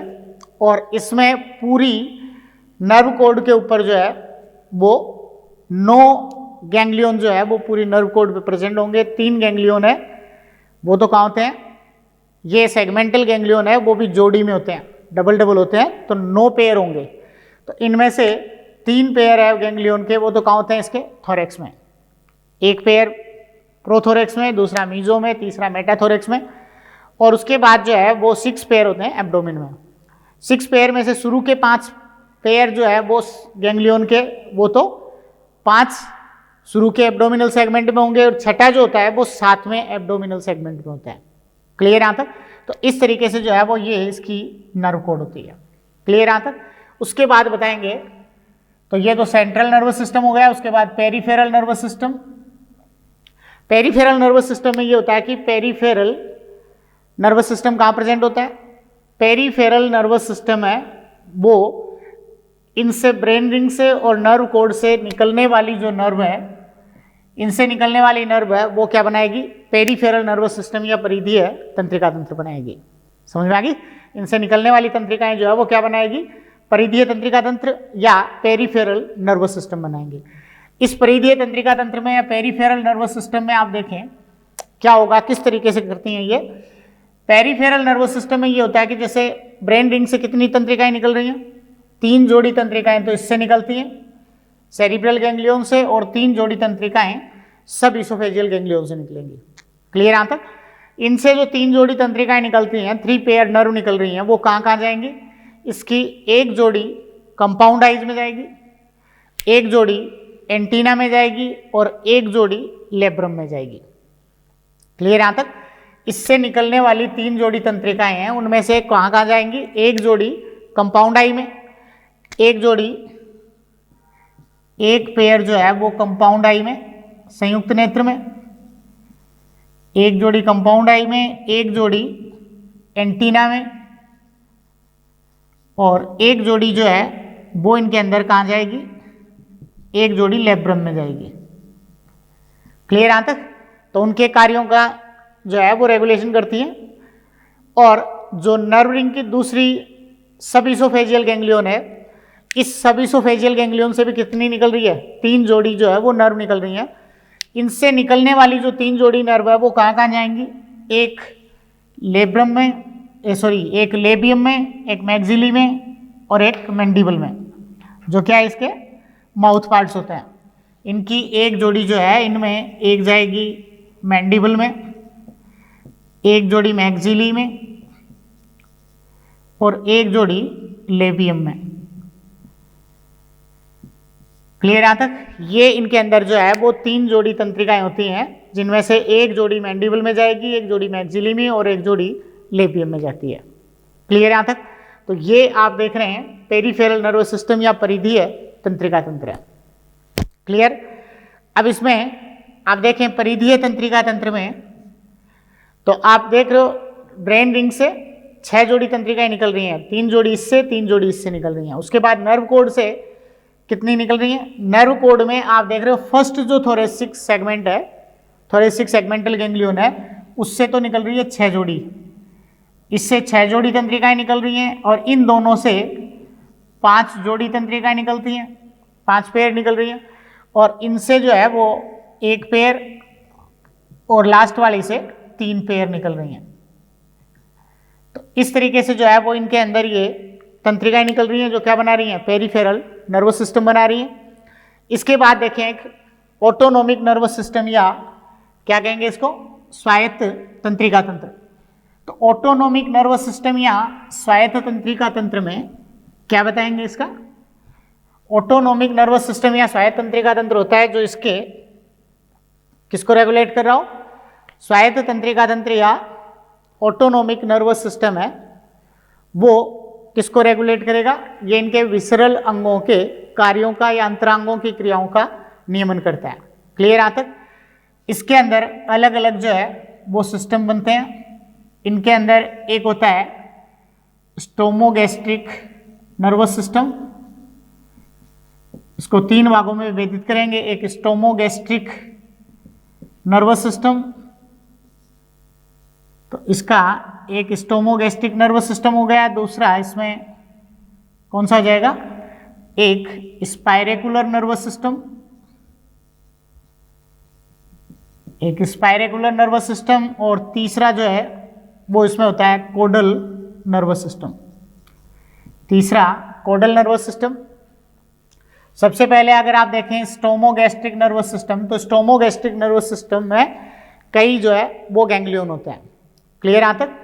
इसमें कई गैंग्लियन होंगे जिनके अंदर एक होता है फ्रंटल गैंग्लियन, हाइपोसेरिब्रल गैंग्लियन होता है, प्रोवेंट्रिकुलर गैंग्लियन होते हैं, ठीक है, और विसरल गैंग्लियन होते हैं। क्लियर? इस टाइप से जो है वो इनके अंदर ये कई गैंग्लियन मिलके इसमें बनाएंगे। जैसे ये एक फ्रंटल गैंग्लियन हो गया, यहाँ इसके अंदर जो है वो ऐसी नर्व रिंग होती है, इससे क्या जुड़े रहते हैं इस टाइप से कॉर्पोरा कार्डियका और कॉर्पोरा एलाटा, ये इसके साथ में जुड़ी रहती है नर्व रिंग के साथ में। दो ग्लैंड है इसकी, कॉर्पोरा कार्डियका और कॉर्पोरा एलाटा। क्या काम करती है ये ग्लैंड? कॉर्पोरा कार्डियका का काम जो है वो तो क्या होता है, शुरू में तो ये निम्फ स्टेज में तो ग्रोथ हार्मोन सिक्रीट करती है। कॉर्पोरा कार्डियका जो है वो क्या काम करेगी, शुरू में ये कौन सा हार्मोन सिक्रीट कर रही है? स्टार्टिंग में ये कॉर्पोरा कार्डियका जो है वो ग्रोथ हार्मोन स्रावित करती है। क्लियर यहाँ तक? तो शुरू में इसका काम होता है ग्रोथ हार्मोन स्रावित करना निम्फ स्टेज में, और एडल्ट के अंदर ये हार्ट बीट का रेगुलेशन करती हैं, जो कितनी होती है इनकी 49 बार पर मिनट। तो 49 बीट पर मिनट जो है वो इसमें ये हार्ट बीट बनी रहती है इनकी, जिसको रेगुलेट कौन कर रहा है? कॉर्पोरा कार्डियका करती है। क्लियर यहाँ तक? तो ये काम हो गए। कॉर्पोरा एलाटा जो होती है वो कॉर्पोरा एलाटा का काम जो है वो क्या होता है, कॉर्पोरा एलाटा के भी दो काम है अलग अलग स्टेज में। ये निम्फ स्टेज में कॉर्पोरा एलाटा इनकी निम्फ स्टेज को मेंटेन करती है, बनाए रखती है इनकी शिशु अवस्था को। जो कौन सा हार्मोन सिक्रीट कर रही है इसके लिए? जुवेनाइल हार्मोन सिक्रीट करती हैं कॉर्पोरा एलाटा। ये आप इसी के साथ ही समझ लें, ये स्टार्ट में ये जुवेनाइल हार्मोन सिक्रीट करती हैं जो इनकी जुवेनाइल स्टेज को बनाए रखती हैं, मेंटेन करती हैं, और उसके बाद जो है वो कॉर्पोरा एलाटा गोनेडोट्रोपिक हार्मोन सिक्रीट करती हैं। इसके बाद ये गोनेडोट्रोपिक हार्मोन सिक्रीट करती हैं। तो गोनेडोट्रोपिक हार्मोन जो है वो क्या करेगा, इनके गोनेड्स और इनके जननांगों की क्रियाओं का नियमन करेगा। क्लियर यहाँ तक? ये इसकी ग्लैंड होती है, एंडोक्राइन ग्लैंड है। इसके साथ साथ इनमें एक ग्लैंड जो है वो कौन सी होती है, इनमें प्रोथोरेसिक ग्लैंड होती है, जिसका काम जो है वो क्या होता है, प्रोथोरेसिक ग्लैंड है वो इनमें केवल शुरुआत के अंदर इनके निम्फ स्टेज में सहायक होती हैं, निम्फ स्टेज में होती है, जिसका काम जो है वो क्या होता है, मोल्टिंग करवाती है, एक्डायोसोन हार्मोन सिक्रीट करती है। क्लियर यहाँ तक? ये इसकी एंडोक्राइन ग्लैंड है। कौन कौन से एंडोक्राइन ग्लैंड? अब ये एक बार पहले ये समझ लें, स्टोमोगैस्ट्रिक नर्वस सिस्टम में जो है वो एक तो ये फ्रंटल गैंग्लियन होता है, फिर यहाँ जो है वो हाइपोसेरिब्रल गैंग्लियन होता है, उसके बाद ये हाइपोसेरिब्रल गैंग्लियन है, ये भी नर्व फाइबर के थ्रू इसके साथ जुड़ा रहता है। तो ये कहाँ होता है, हाइपोसेरिब्रल गैंग्लियन जो होता है वो इसमें इनकी ईसोफेगस पर होता है। ये हाइपोसेरिब्रल गैंग्लियन होगा, इसमें आप इसको देख लें। जैसे सबसे पहले ये विसरल गैंग्लियन है, सॉरी फ्रंटल गैंग्लियन, सॉरी ये फ्रंटल गैंग्लियन है। यहाँ ये क्या होती है, इसकी नर्व रिंग होती है, इसके साथ इसकी ग्लैंड जुड़ी होती हैं। कौन कौन सी ग्लैंड अटैच होती हैं? कॉर्पोरा कार्डियका, कॉर्पोरा एलाटा, ये इनके अंदर इसकी ग्लैंड है, कॉर्पोरा कार्डियका और कॉर्पोरा एलाटा। ये इसमें फ्रंटल गैंग्लियन के बाद जो है वो ये इसका हाइपोसेरिब्रल गैंग्लियन होगा। तो ये हाइपोसेरिब्रल गैंग्लियन, ये कहाँ होता है, इनके गिजार्ड, इसके ईसोफेगस पे होता है। और उसके बाद जो है वो ये क्या होती है, इसकी क्रोप होती है, ये इसमें क्रोप है, और उसके बाद ये क्रोप के बाद ये गिजार्ड होता है ऐसा। ये क्रोप और क्रोप के बाद जो है वो गिजार्ड।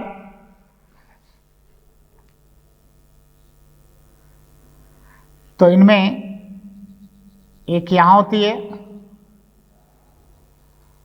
एक यहाँ गिजार्ड पे। तो ये इनके अंदर जो है वो कौन कौन से गैंग्लियन होते हैं, यहाँ ये फ्रंटल गैंग्लियन होगा, ये फ्रंटल गैंग्लियन, फ्रंटल गैंग्लियन ये हाइपोसेरिब्रल, ये हाइपोसेरिब्रल गैंग्लियन, ये विसरल गैंग्लियन, और ये जो है वो प्रोवेंट्रिकुलस गैंग्लियन होता है, ये प्रोवेंट्रिकुलस गैंग्लियन होगा। क्लियर यहां तक? ये इस तरीके से जो है वो इसमें ये गैंग्लियन होंगे, यहां इनको आपस में ये इस तरीके से इसमें आपस में जुड़े रहेंगे। क्लियर? और ये इसमें नर्व फाइबर के थ्रू जो है वो इसके साथ भी जुड़ते हैं। तो ये आप देख रहे हैं कि इनके अंदर ये गैंग्लियन जो है वो कौन कौन से गैंग्लियन बन रहे हैं। स्टोमोगैस्ट्रिक नर्वस सिस्टम जो होते हैं उसमें 5 गैंग्लियन होते हैं। इसमें 5 गैंग्लियन में एक होता है फ्रंटल गैंग्लियन। फ्रंटल गैंग्लियन जो है वो ये किसकी फोरगट जो है इसके फंक्शन को रेगुलेट करेंगे।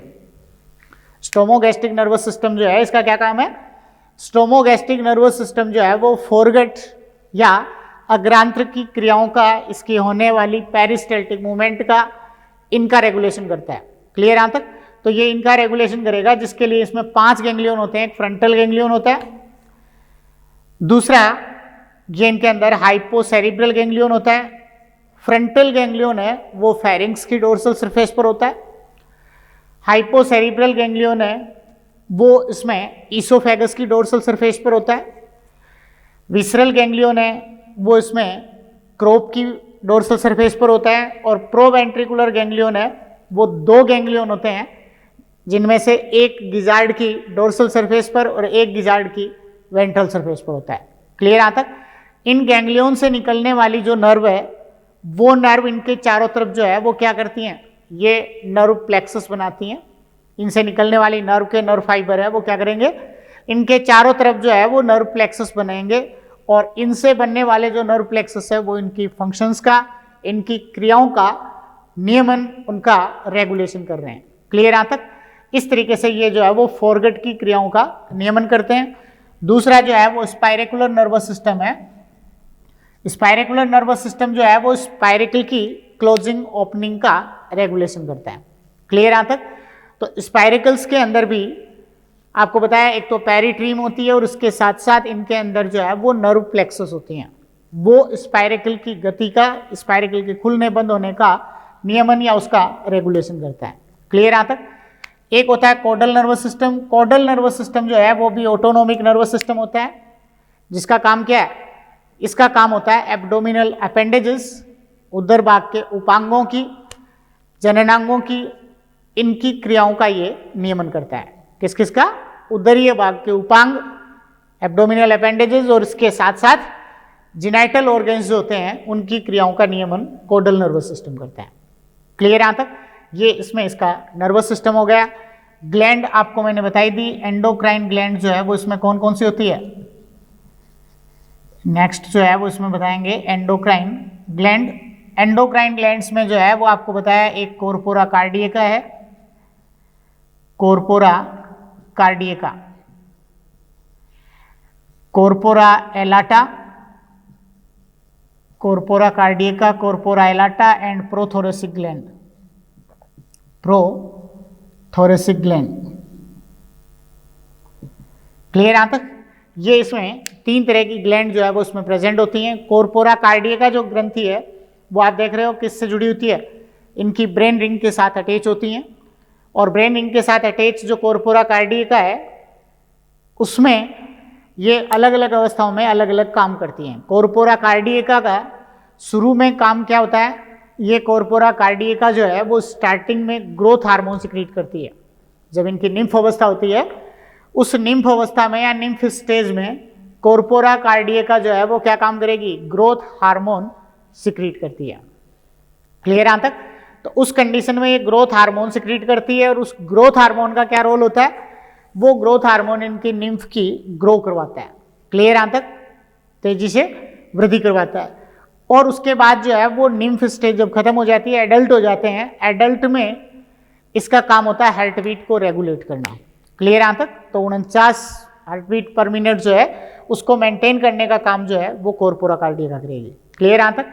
दूसरी होती है कॉर्पोरा एलाटा। कॉर्पोरा एलाटा जो है वो निम्फ अवस्था में या छोटे कॉकरोच में ये जुवेनाइल हार्मोन सिक्रीट करती है, जो इसके जुवेनाइल स्टेज को या इसके उस शिशु अवस्था को बनाए रखती हैं। और एडल्ट स्टेज में जो है वो कॉर्पोरा एलाटा का रोल क्या होता है, एडल्ट स्टेज में कॉर्पोरा एलाटा क्या फंक्शन करेगी, एडल्ट में कॉर्पोरा एलाटा का काम ये होता है कि ये कॉर्पोरा एलाटा क्या कर सकती हैं, एडल्ट में शुरू में क्या काम है इसका, जुवेनाइल स्टेज को बनाए रखना। क्लियर यहाँ तक।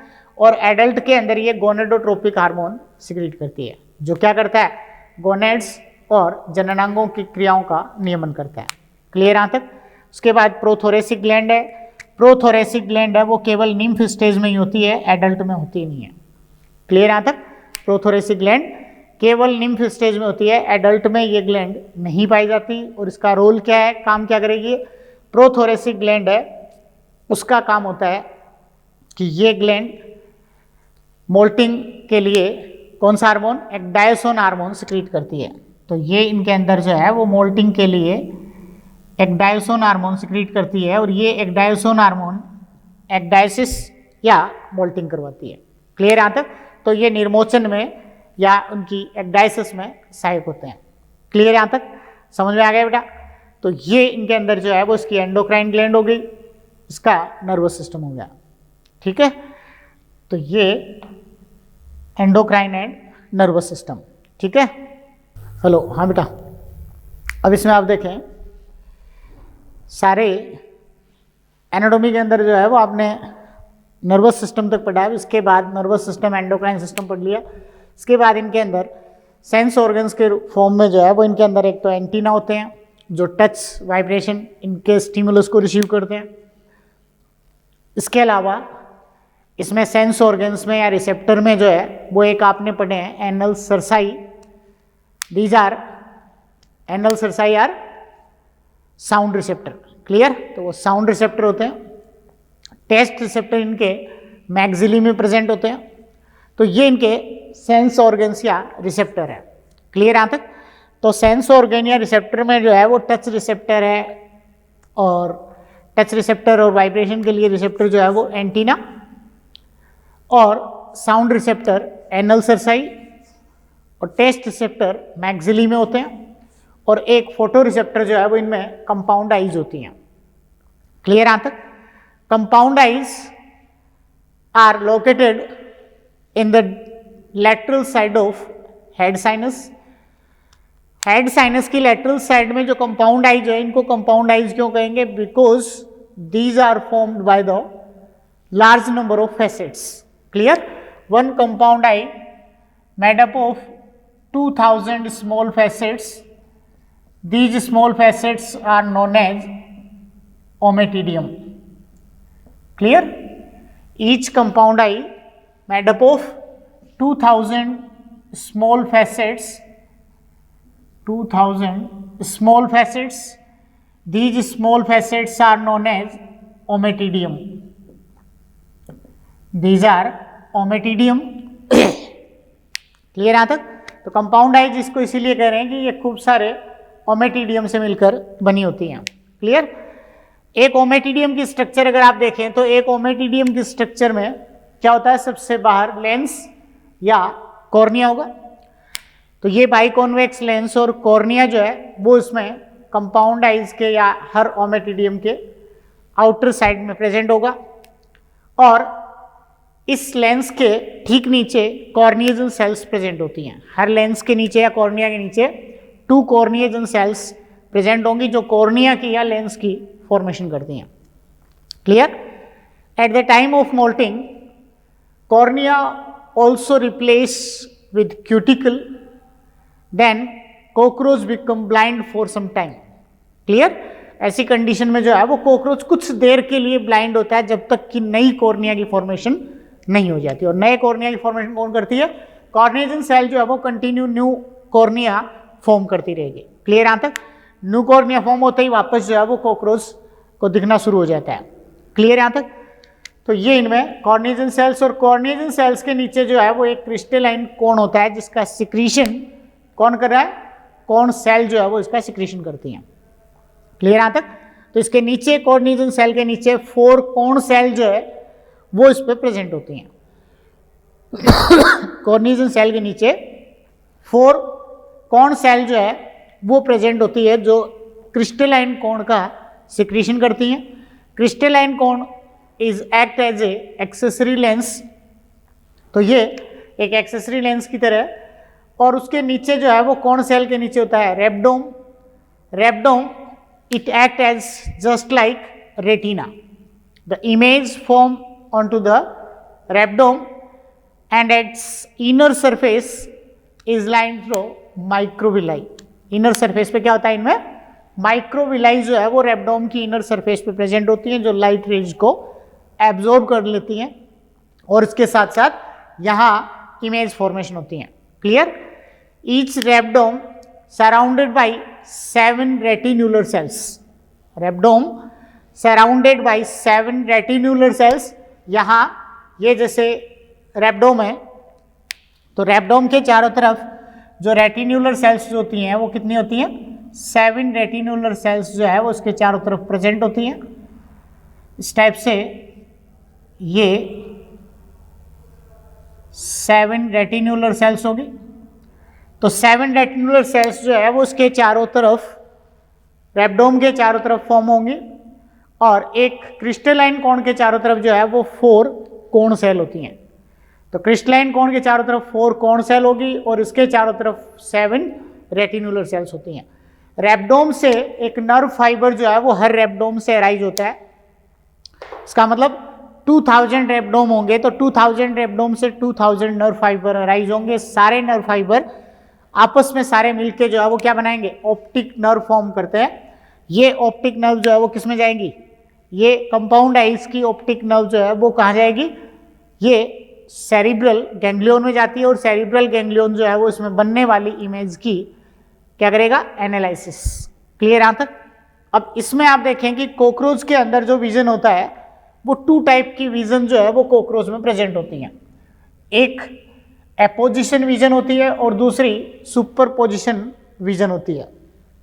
क्लियर यहाँ तक? इसमें जो इमेज फॉर्मेशन होती है वो 2 टाइप से इमेज फॉर्मेशन होती है। एक एपोजिशन या मोजेक विजन, एपोजिशन या मोजेक विजन होती है, और दूसरी सुपर पोजिशन विजन होती है। सुपर पोजिशन विजन होगी। इसमें एपोजिशन या मोजेक विजन जो होती है वो डे टाइम में होती है। ये डे टाइम में या हाई लाइट इंटेंसिटी में एपोजिशन या मोजेक विजन, और लो लाइट इंटेंसिटी में जो है वो सुपर पोजिशन होती है। क्लियर यहाँ तक? हाई लाइट इंटेंसिटी में एपोजिशन या मोजेक विजन, और लो लाइट इंटेंसिटी में या डिम लाइट में जो है वो कौन सी होती है, सुपर पोजिशन। ये डिम लाइट जो होती है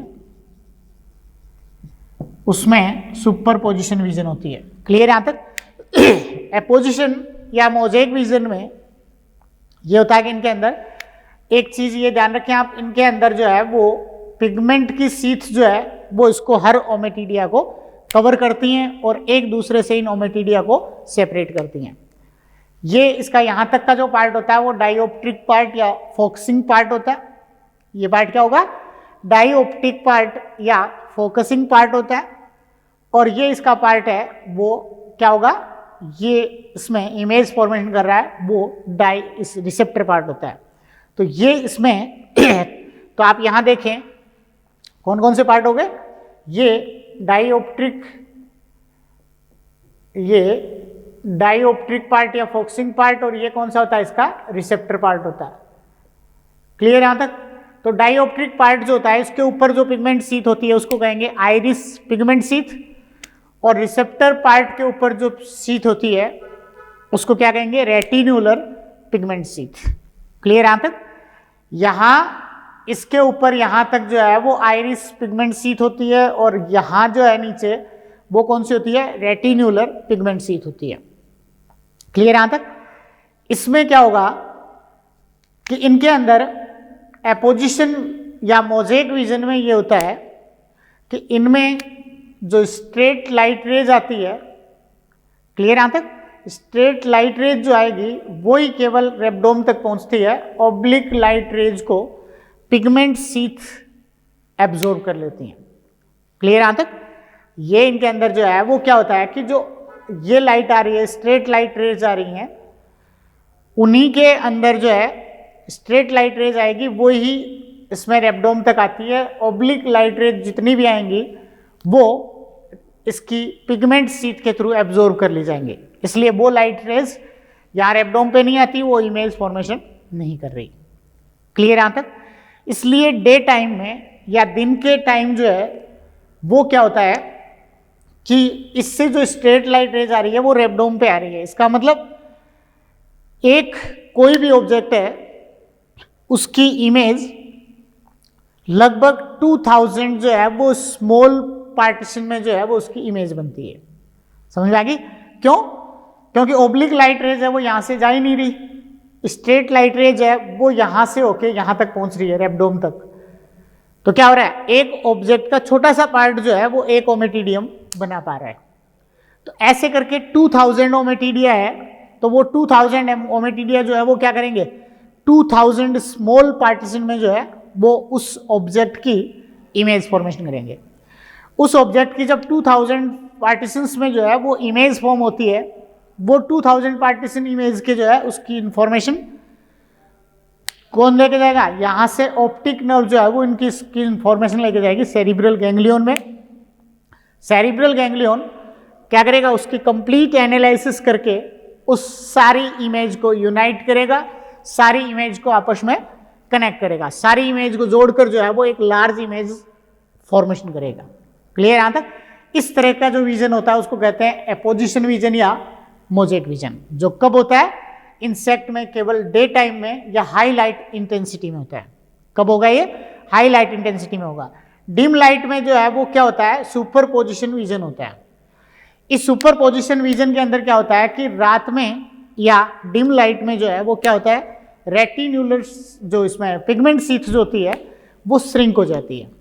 रात के टाइम पिगमेंट शीथ जो है वो क्या हो जाएगी? श्रिंक हो जाती है, और पिगमेंट शीथ के श्रिंक होने के कारण इस पर जो स्ट्रेट लाइट रेज आ रही है वो भी रेबडोम पे आती है, और इधर से आएगी वो भी रेबडोम पे आती है, इधर से ओब्लिक आ रही है वो भी रेबडोम पे आती है। तो सारी लाइट रेज जो है वो इस कंडीशन में रेबडोम पर आ सकती हैं। स्ट्रेट लाइट रेज भी आएंगी और जो ओब्लिक लाइट रेज आ रही हैं वो भी रेबडोम पर आ सकती हैं। क्यों? क्योंकि ये रेड पिगमेंट शीथ जो है वो श्रिंक हो रही है। तो पिगमेंट शीथ के श्रिंक होने के कारण ये इसके ऊपर हर लाइट रेज ओब्लिक आए या स्ट्रेट आए वो सारी किस पे आ सकती हैं? रेबडोम पे आ सकती हैं। और रेबडोम पे आने के कारण उस कंडीशन में जो है वो क्या होगा? रेबडोम पर ये लाइट रेज आ रही हैं, इस रेबडोम पर लाइट रेज के आने के कारण कई इमेज जो है वो एक ही ऑब्जेक्ट की खूब सारी इमेज बन जाएंगी। पूरी इमेज जो है वो एक ही ऑब्जेक्ट की जो है वो खूब सारी पूरी इमेज जो है वो इसमें बनेंगी। लेकिन इनके अंदर बाद में जो है वो क्या होता है? ये सारी इमेज फॉर्म होने के बाद ऑप्टिक नर्व है वो कहाँ जा रही है? सेरिब्रल गैंग्लियन में। सेरिब्रल गैंग्लियन में जाने के बाद जो है वो क्या होगा? वहाँ वो उसकी एनालिसिस कर देता है और सारी इमेज को एक दूसरे के ऊपर सुपर इम्पोज कर देता है। समझ में आ रही है? खूब सारी इमेज बनी, इन इमेज को एक दूसरे के ऊपर सुपर इम्पोज जो है वो कर देगा। ऐसे जब एक दूसरे पर सुपर इम्पोज करेगा तो उसके बाद उसमें जो है वो उस ऑब्जेक्ट की एक ब्लड विजन जो है या ब्लड इमेज जो है वो उसमें दिखने लग जाएगी। क्लियर यहां तक? इस तरह का विजन होता है सुपर पोजिशन विजन, या क्या ये सुपर पोजिशन विजन होती है, सुपर पोजिशन इमेज बनेगी। कॉकरोच में इन दोनों में से केवल एपोजिशन या मोज़ेक विजन ही होता है, जबकि कॉकरोच नॉक्टर्नल है। समझ में आ गई ना? डिम लाइट में जो है वो जाता है, नॉक्टर्नल है, उसके बाद भी इनके अंदर केवल मोज़ेक विजन ही होती है, एपोजिशन विजन होती है। क्यों? क्योंकि इसमें लो लाइट इंटेंसिटी में भी इसकी पिगमेंट शीथ श्रिंक नहीं होती है। क्लियर यहां तक? इसमें लो लाइट इंटेंसिटी में भी पिगमेंट शीथ श्रिंक नहीं होती है, जिस कारण से हमेशा स्ट्रेट लाइट रेज जो आती है वो ही रेबडोम तक पहुंचती है, और क्या बनाती है, मोजेक इमेज बनाती है। क्लियर यहाँ तक? ये इसमें क्या हो गया, इसका कंपाउंडाइज का हो गया। अब इसके बाद जो है वो इसमें देखिए रिप्रोडक्टिव सिस्टम। तो कॉकरोच के रिप्रोडक्टिव सिस्टम में आप देखें कि किस तरीके का रिप्रोडक्टिव सिस्टम होता है। कॉकरोच यूनिसेक्सुअल होते हैं। क्लियर यहाँ तक? कॉकरोच यूनिसेक्सुअल होंगे, इनमें सेक्सेस आर सेपरेट, मेल और फीमेल जो है वो दोनों इसमें सेपरेट होते हैं। तो इनके अंदर जो है वो मेल फीमेल में आप देखें मेल रिप्रोडक्टिव सिस्टम में क्या क्या चीज़ें होंगी और फीमेल रिप्रोडक्टिव सिस्टम में क्या क्या होगा। तो मेल रिप्रोडक्टिव सिस्टम अगर आप देखें तो इसमें testis, vas difference, testis vas difference, उसके बाद testis vas deferens, ejaculatory duct, ejaculatory duct, accessory glands,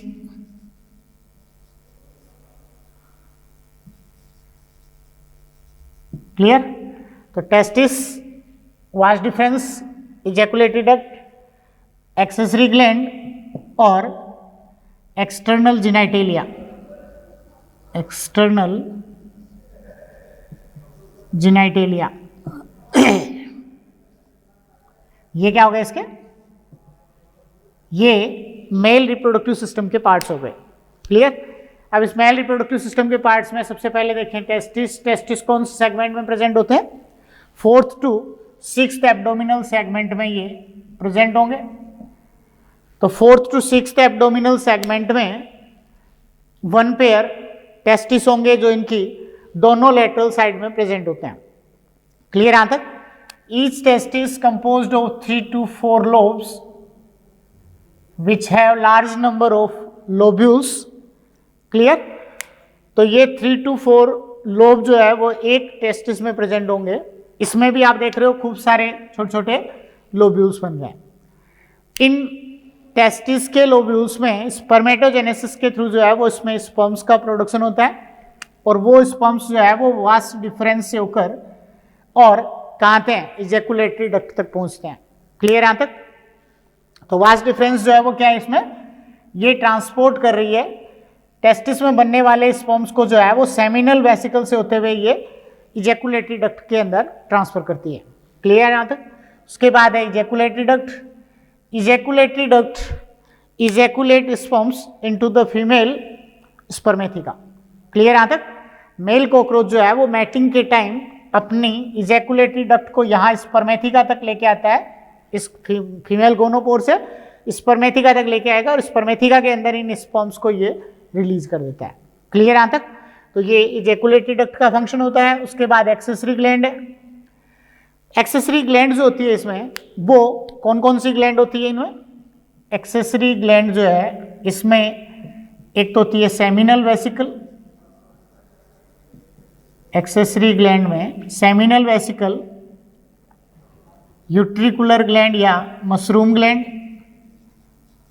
यूट्रिकुलर gland या मशरूम ग्लैंड होती है और एक फैलिक ग्लैंड है, फैलिक ग्लैंड। ये इनके अंदर जो है वो इसकी एक्सेसरी ग्लैंड है।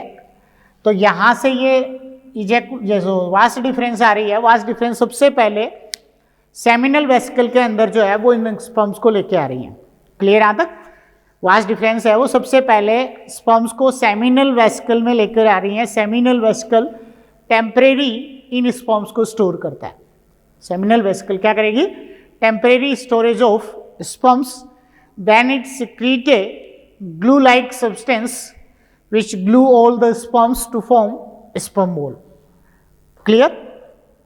जैसे ही स्पर्म्स जो है वो यहाँ आकर सेमिनल वेसिकल में जो है वो टेम्परेरी स्टोरेज के लिए आते हैं, तो ये सेमिनल वेसिकल क्या करेगा? ग्लू लाइक सब्सटेंस सिक्रीट करता है। इससे सिक्रीट होने वाला ग्लू लाइक सब्सटेंस सारे स्पर्म्स को चिपका देगा और इससे स्पर्म्स बॉल की फॉर्मेशन हो जाती है। तो स्पर्म बॉल बनाने का काम सेमिनल वेसिकल करेगा। उसके बाद इसमें यूट्रिकुलर ग्लैंड होती है। ये यूट्रिकुलर ग्लैंड जो है वो अम्ब्रेला शेप्ड ग्लैंड होती है। ये अम्ब्रेला शेप्ड ग्लैंड को, इसी को मशरूम ग्लैंड भी कहेंगे, जिसमें दो तरह की डक्ट्यूल्स होती हैं। इसमें जो दो तरह की डक्ट्यूल्स है उसमें एक यूट्रिकुली मेजोरिस जो लॉन्ग डक्ट होती है वो यूट्रिकुली मेजोरिस होती है, और जो स्मॉल डक्ट है वो यूट्रिकुली ब्रेविवोर्स होती है। तो ये यूट्रिकुली मेजोरिस एंड यूट्रिकुली ब्रेविवोर्स जो है वो दो तरह की डक्ट्यूल्स इसमें प्रेजेंट होंगी। यूट्रिकुली मेजोरिस जो लॉन्ग डक्ट है वो क्या होती है, इससे पहले आपको बताया यूरिकोज ग्लैंड है वो, जिसका क्या रोल होता है, ये यूरिकोज ग्लैंड है वो नाइट्रोजनस वेस्ट को कलेक्ट करती है, और नाइट्रोजनस वेस्ट को कलेक्ट करके उस स्पर्म बोल के चारों तरफ जो है वो एक लेयर बना देगी, क्या कहेंगे उसको, स्पर्मेटोफोर बनाएगी। क्लियर यहां तक? तो ये तो क्या बना रही है, स्पर्मेटोफोर बना रही है स्पर्म बोल के चारों तरफ। ये स्पर्म बोल बनाती है, सबको चिपका के स्पर्म्स को स्पर्म बोल बना देगी, इसके चारों तरफ स्पर्मेटोफोर बना देगी। तो ये इसके चारों तरफ जो है वो स्पर्मेटोफोर बनाएगी, और यूट्रिकुली ब्रेविवोर्स जो है वो क्या करती है, इस स्पर्मेटोफोर में स्पर्म्स को न्यूट्रिशन प्रोवाइड करती है। ये स्पर्म्स के लिए इस स्पर्मेटोफोर के अंदर जो है वो न्यूट्रिशन प्रोवाइड कर देगी, स्मॉल डक्ट्यूल्स, और लॉन्ग डक्ट्यूल्स जो है वो इसमें इसके चारों तरफ स्पर्मेटोफोर बना देगी। क्लियर यहां तक? तो ये इनमें आप देख रहे हो ये सारी एक्सेसरी ग्लैंड है। एक इसमें फैलिक ग्लैंड होती है। फैलिक ग्लैंड जो है वो एक अलग फैलिक डक्ट के थ्रू बाहर ओपन होती है, जो क्या काम करेगी, स्पर्मेटोफोर के चारों तरफ जो है वो थर्ड कोटिंग या थर्ड कोट कवरिंग जो है वो फॉर्म करेगी। क्लियर यहां तक? एक कवरिंग तो स्पर्मेटोफोर में कौन बना रहा है, एक कवरिंग स्पर्मेटोफोर में यूट्रिकुली मेजोरिस या लॉन्ग डक्ट्यूल्स बना रही हैं। दूसरी कवरिंग जो है वो इसमें बनाएगी इजैकुलेटरी डक्ट, और तीसरी कवरिंग फैलिक ग्लैंड का सिक्रीशन, जो फैलिक डक्ट के थ्रू कहाँ, जब ये फीमेल की स्पर्मेथिका में आते हैं उस टाइम उसके बाद थर्ड कवरिंग जो है वो फैलिक डक्ट का सिक्रीशन बनाएगा। क्लियर यहां तक? इस टाइप से जो है वो ये एक्सेसरी ग्लैंड है। उसके बाद external genitalia.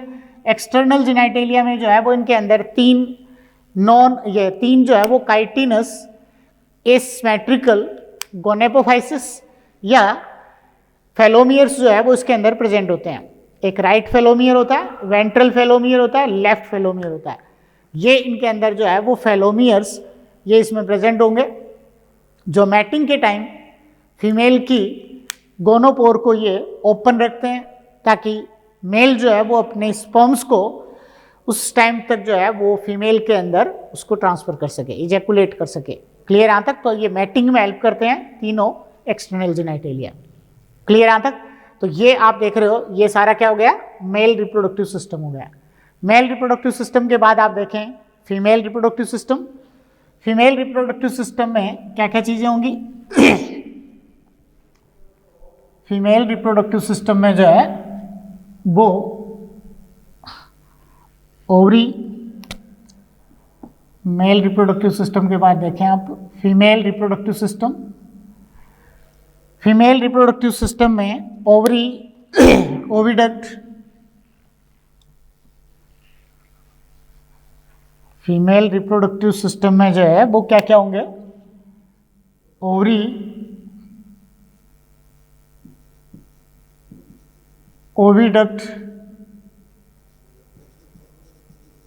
Spermatheca, genital chamber, spermatheca and genital chamber, ये इसके फीमेल रिप्रोडक्टिव ऑर्गन्स होंगे। ओवरी जो होती है वो second to sixth abdominal segment तक होती है। Second to sixth abdominal segment में ओवरी प्रेजेंट होगी ऐसे। तो ये second to sixth abdominal segment में जो ओवरी होती हैं, इन ओवरी के अंदर दोनों लेटरल साइड में होंगी ये भी एब्डोमिनल सेगमेंट में। दोनों ओवरी के अंदर भी खूब सारे जो है वो क्या बने होते हैं, पार्टीशंस जो है वो इसके अंदर बने होते हैं। तो ये इनके अंदर जो है वो 7 to 8 पार्टीशन एक ओवरी के अंदर बनते हैं, जिनको क्या कहेंगे, ओवेरियोल्स कह देते हैं। तो ये क्या होते हैं, इनमें ओवेरियोल्स होते हैं, जिनके अंदर oogenesis के थ्रू ओवम या एग प्रोडक्शन होता है। ये ओवम जो है वो ओविडक्ट के थ्रू किस में आते हैं, कॉमन ओविडक्ट या वेजाइना में आएंगे। तो ये इनके अंदर जो है वो ओविडक्ट ओवरी से क्या आ रही है, ओविडक्ट आ रही है। ये ओविडक्ट दोनों तरफ से आने वाली ओविडक्ट है वो आपस में कनेक्ट होके या ज्वाइन होके क्या फॉर्म करेगी, एक कॉमन ओविडक्ट या वेजाइना फॉर्म करती हैं। क्लियर यहाँ तक। तो ओविडक्ट फ्यूज होके जो है वो कॉमन ओविडक्ट या वेजाइना फॉर्म करेंगी और इस कॉमन ओविडक्ट या वेजाइना के अंदर जो है वो क्या होती है, वन पेयर स्पर्मेथिका प्रेजेंट होती हैं। क्लियर यहाँ तक।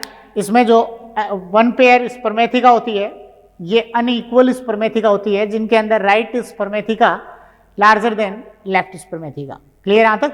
तो ये लार्ज होगी, ये स्मॉल होगी, लेकिन दोनों एक ही ओपनिंग के थ्रू जो है वो बाहर ओपन होती हैं, जिससे मेल जो है वो अपनी इजैकुलेटरी डक्ट के थ्रू स्पर्मेथिका के अंदर स्पर्म्स को स्पर्मेटोफोर की फॉर्म में इजैकुलेट करता है। क्लियर यहाँ तक। तो सबसे पहले जो है वो मेल से जो स्पर्म रिलीज होते हैं इसमें फीमेल में, वो कहाँ रिलीज होते हैं, इसकी स्पर्मेथिका के अंदर ही आएंगे। किस फॉर्म में, स्पर्मेटोफोर की फॉर्म में। क्लियर यहाँ तक। ये इसकी स्पर्मेथिका और उसके बाद जो है वो genital chamber. 7th and 9th segment में जो है वो क्या होता है, इनमें जिनाइटल चेंबर होते हैं। इन जिनाइटल चेंबर के अंदर भी जो है वो क्या होते हैं, गोनेपोफाइसिस जो है वो उसके अंदर प्रेजेंट होते हैं। क्लियर यहाँ तक। और जिनाइटल चेंबर का एंड जो है वो फीमेल गोनोपोर के रूप में जो है वो बाहर ओपन होता है। क्लियर। इसमें आप देखें कि यहाँ ये स्पर्मेथिका जो है ये किसकी फॉर्म में बाहर ओपन हो रहा है, फीमेल गोनोपोर की फॉर्म में जो है वो ये बाहर ओपन होता है। क्लियर यहाँ तक। तो फीमेल गोनोपोर की फॉर्म में ये बाहर की तरफ जो ओपन हो रहा है, इसके साथ साथ इनके अंदर क्या होती है, वन पेयर कोलैटेरियल ग्लैंड जो है वो इसमें प्रेजेंट होती हैं। क्या होगी, वन पेयर कोलैटेरियल ग्लैंड जो है वो इसमें प्रेजेंट होंगी, जिनके अंदर right collateral gland is longer and more branched than left collateral gland. Clear यहां तक। ये राइट ग्लैंड आप देख रहे हो एक तो ज्यादा ब्रांच्ड है और उसके साथ साथ जो है वो longer than left branch. Clear यहां तक। तो ये काम क्या होता है इसका, इसके अंदर जो कोलैटेरियल ग्लैंड है वो क्या फंक्शन करेगी,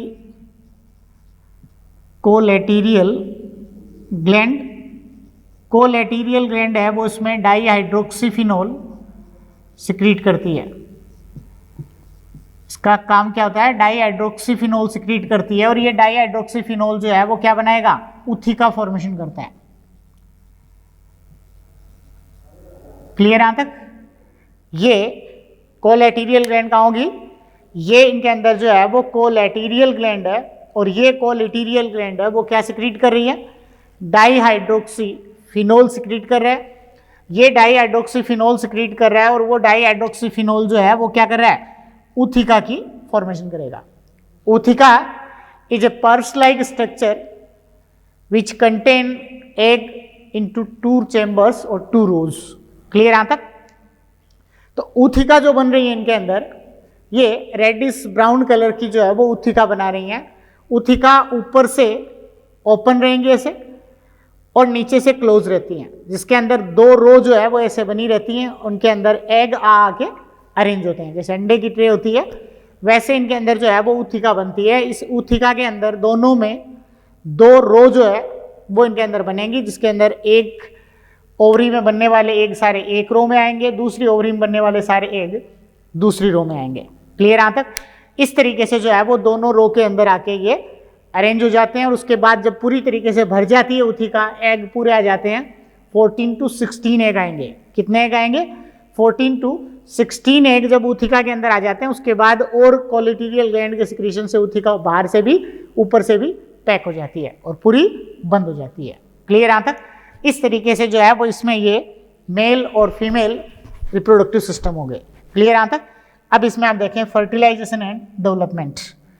तो इसके बाद जो है वो नेक्स्ट इसका fertilisation and development.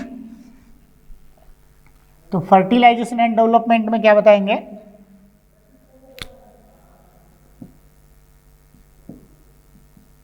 Fertilisation and development. Fertilisation किस टाइप का होता है, इनमें इंटरनल फर्टिलाइजेशन ही हो जाता है। क्लियर यहां तक। फर्टिलाइजेशन कैसा होगा, इंटरनल फर्टिलाइजेशन हो जाता है। इसमें कैसे करेंगे फर्टिलाइजेशन, कि जब मैटिंग होती है मेल फीमेल कॉकरोच के बीच, मैटिंग के टाइम जो है, और मैटिंग के लिए जो है वो इनमें क्या होता है, फिरोमोन सिक्रीट होते हैं। क्लियर यहाँ तक? जब फिरोमोन सिक्रीट होते हैं, नर कॉकरोच से फिरोमोन सिक्रीट होंगे, ये फिरोमोन सिक्रीट होंगे, तो नर जिसमें मेल फीमेल कॉकरोच जो है वो क्या होंगे, एक दूसरे के कांटेक्ट में आते हैं। क्लियर यहाँ तक? फिरोमोन्स के कारण एक दूसरे से अट्रैक्ट होकर जो है वो ये एक दूसरे के कांटेक्ट में आते हैं। जब इनमें मेल फीमेल के बीच मैटिंग होती है, उस टाइम मेल कॉकरोच अपनी इस इजैकुलेटरी डक्ट को इस गोनोपोर से कहां तक एंटर करवा देता है, इस गोनोपोर से स्पर्मेथिका तक इसको ये एंटर करवाता है। क्लियर यहाँ तक? स्पर्मेथिका तक एंटर करवाकर इजैकुलेटरी डक्ट जो है इसके थ्रू किसमें कर देगा, रिलीज। ये स्पर्मेथिका के अंदर पूरे स्पर्मेटोफोर को ही जो है वो एक बार के लिए इजैकुलेट कर देता है। तो सारा स्पर्मेटोफोर किसमें आ जाएगा, स्पर्मेथिका के अंदर आ जाता है। स्पर्मेथिका के अंदर तो क्या कलेक्ट है, स्पर्मेटोफोर कलेक्ट है, और इसके नीचे जिनाइटल चेंबर में क्या है, ऊथिका है। जिनाइटल चेंबर में क्या है, ऊथिका है। और ऊथिका के अंदर जो है वो एग, दो रो के अंदर जो है, दो लाइनों में जो है वो एग अरेंज है इसमें। क्लियर यहाँ तक? तो इसकी दो लाइन में जो एग अरेंज है, तो स्पर्मेटोफोर है वो यहाँ से इनके अंदर जो है वो फिर आके स्पर्मेटोफोर से जो है वो स्पर्म्स आके ऊथिका के अंदर गिरेंगे। तो ऊथिका के अंदर क्या क्या आ गए, स्पर्म्स भी आ गए और एग भी आ गए। वो स्पर्म ऊथिका के अंदर इसको फर्टिलाइज कर देंगे एग को, और फर्टिलाइज करने के बाद जो है वो क्या हो जाएगा, इसमें इंटरनल फर्टिलाइजेशन हो जाएगा। इंटरनल फर्टिलाइजेशन होने के बाद ऊथिका पूरी तरीके से पैक हो जाएंगी। खाली स्पर्मेटोफोर को ये इसमें से बाहर निकाल देंगे और ऊथिका पूरी पैक हो गई। इस ऊथिका को ये कैसी जगह पे, डैम्प एंड वार्म प्लेसेस पे जो है वो रख देंगे, जहाँ पे फीडिंग सोर्स जो है वो इनके आसपास हो। ऐसी जगह पर फीमेल कॉकरोच जो है वो उस ऊथिका को छोड़ देती हैं, और उसके बाद उनके अंदर जो है वो निम्फ स्टेज में वो उससे बाहर आ जाते हैं। क्लियर यहाँ तक? निम्फ स्टेज में जब कॉकरोच ऊथिका से बाहर आ जाते हैं तो एक बार में कितने कॉकरोच आ जाएंगे, 14 to 16 कॉकरोच जो है या निम्फ एक बार में ऊथिका से बाहर आते हैं। क्लियर यहाँ तक? और ये क्या करेंगे, इससे बाहर आने के बाद में इन निम्फ में जो है वो पोरोमेटाबोलस टाइप का, पोरोमेटाबोलस टाइप की मेटामॉर्फोसिस होगी, कायांतरण होगा इसका, मेटामॉर्फोसिस। तो पोरोमेटाबोलस टाइप की मेटामॉर्फोसिस होती है। इस पोरोमेटाबोलस टाइप की मेटामॉर्फोसिस में जो है वो क्या होगा, इस मेटामॉर्फोसिस में इनके अंदर जैसे जैसे ग्रोथ होती है वैसे वैसे इसमें मोल्टिंग होगी। तो ग्रोथ के साथ साथ जो है वो इसमें मोल्टिंग होती रहती है, जिससे इसकी ऊपर की क्यूटिकल रिमूव होती रहती है और न्यू क्यूटिकल जो है वो इसके ऊपर बनती रहती है। क्लियर यहाँ तक? ऐसे इनमें 13 टाइम जो है वो इनमें मोल्टिंग होती है। तो 13 टाइम मोल्टिंग या एक्डाइसिस होती है, जिससे इसकी क्यूटिकल रिमूव होती रहती है और नई क्यूटिकल आती रहती है। जो लास्ट सेकंड मोल्टिंग होती है, यानी 12 टाइम जो मोल्टिंग होती है, लास्ट सेकंड मोल्टिंग, उसमें इनके अंदर विंग पैड आ जाते हैं। लास्ट सेकंड में जो है वो विंग पैड आ जाएंगे, और उसके बाद जो 13 मोल्टिंग कंप्लीट हो जाती है, उसके बाद इसमें इन विंग पैड से भी विंग्स इवोल्व हो जाते हैं, और विंग्स के इवोल्व होने के बाद वो एक एडल्ट कॉकरोच में मॉडिफाइड हो जाता है। क्लियर यहाँ तक? इस तरीके से इसमें पोरोमेटाबोलस टाइप का मेटामॉर्फोसिस होगा। क्लियर यहाँ तक? ये सारा जो है वो आपके कॉकरोच का सारे सिस्टम हो गए, एनाटॉमी हो गई। क्लियर? Okay, bye.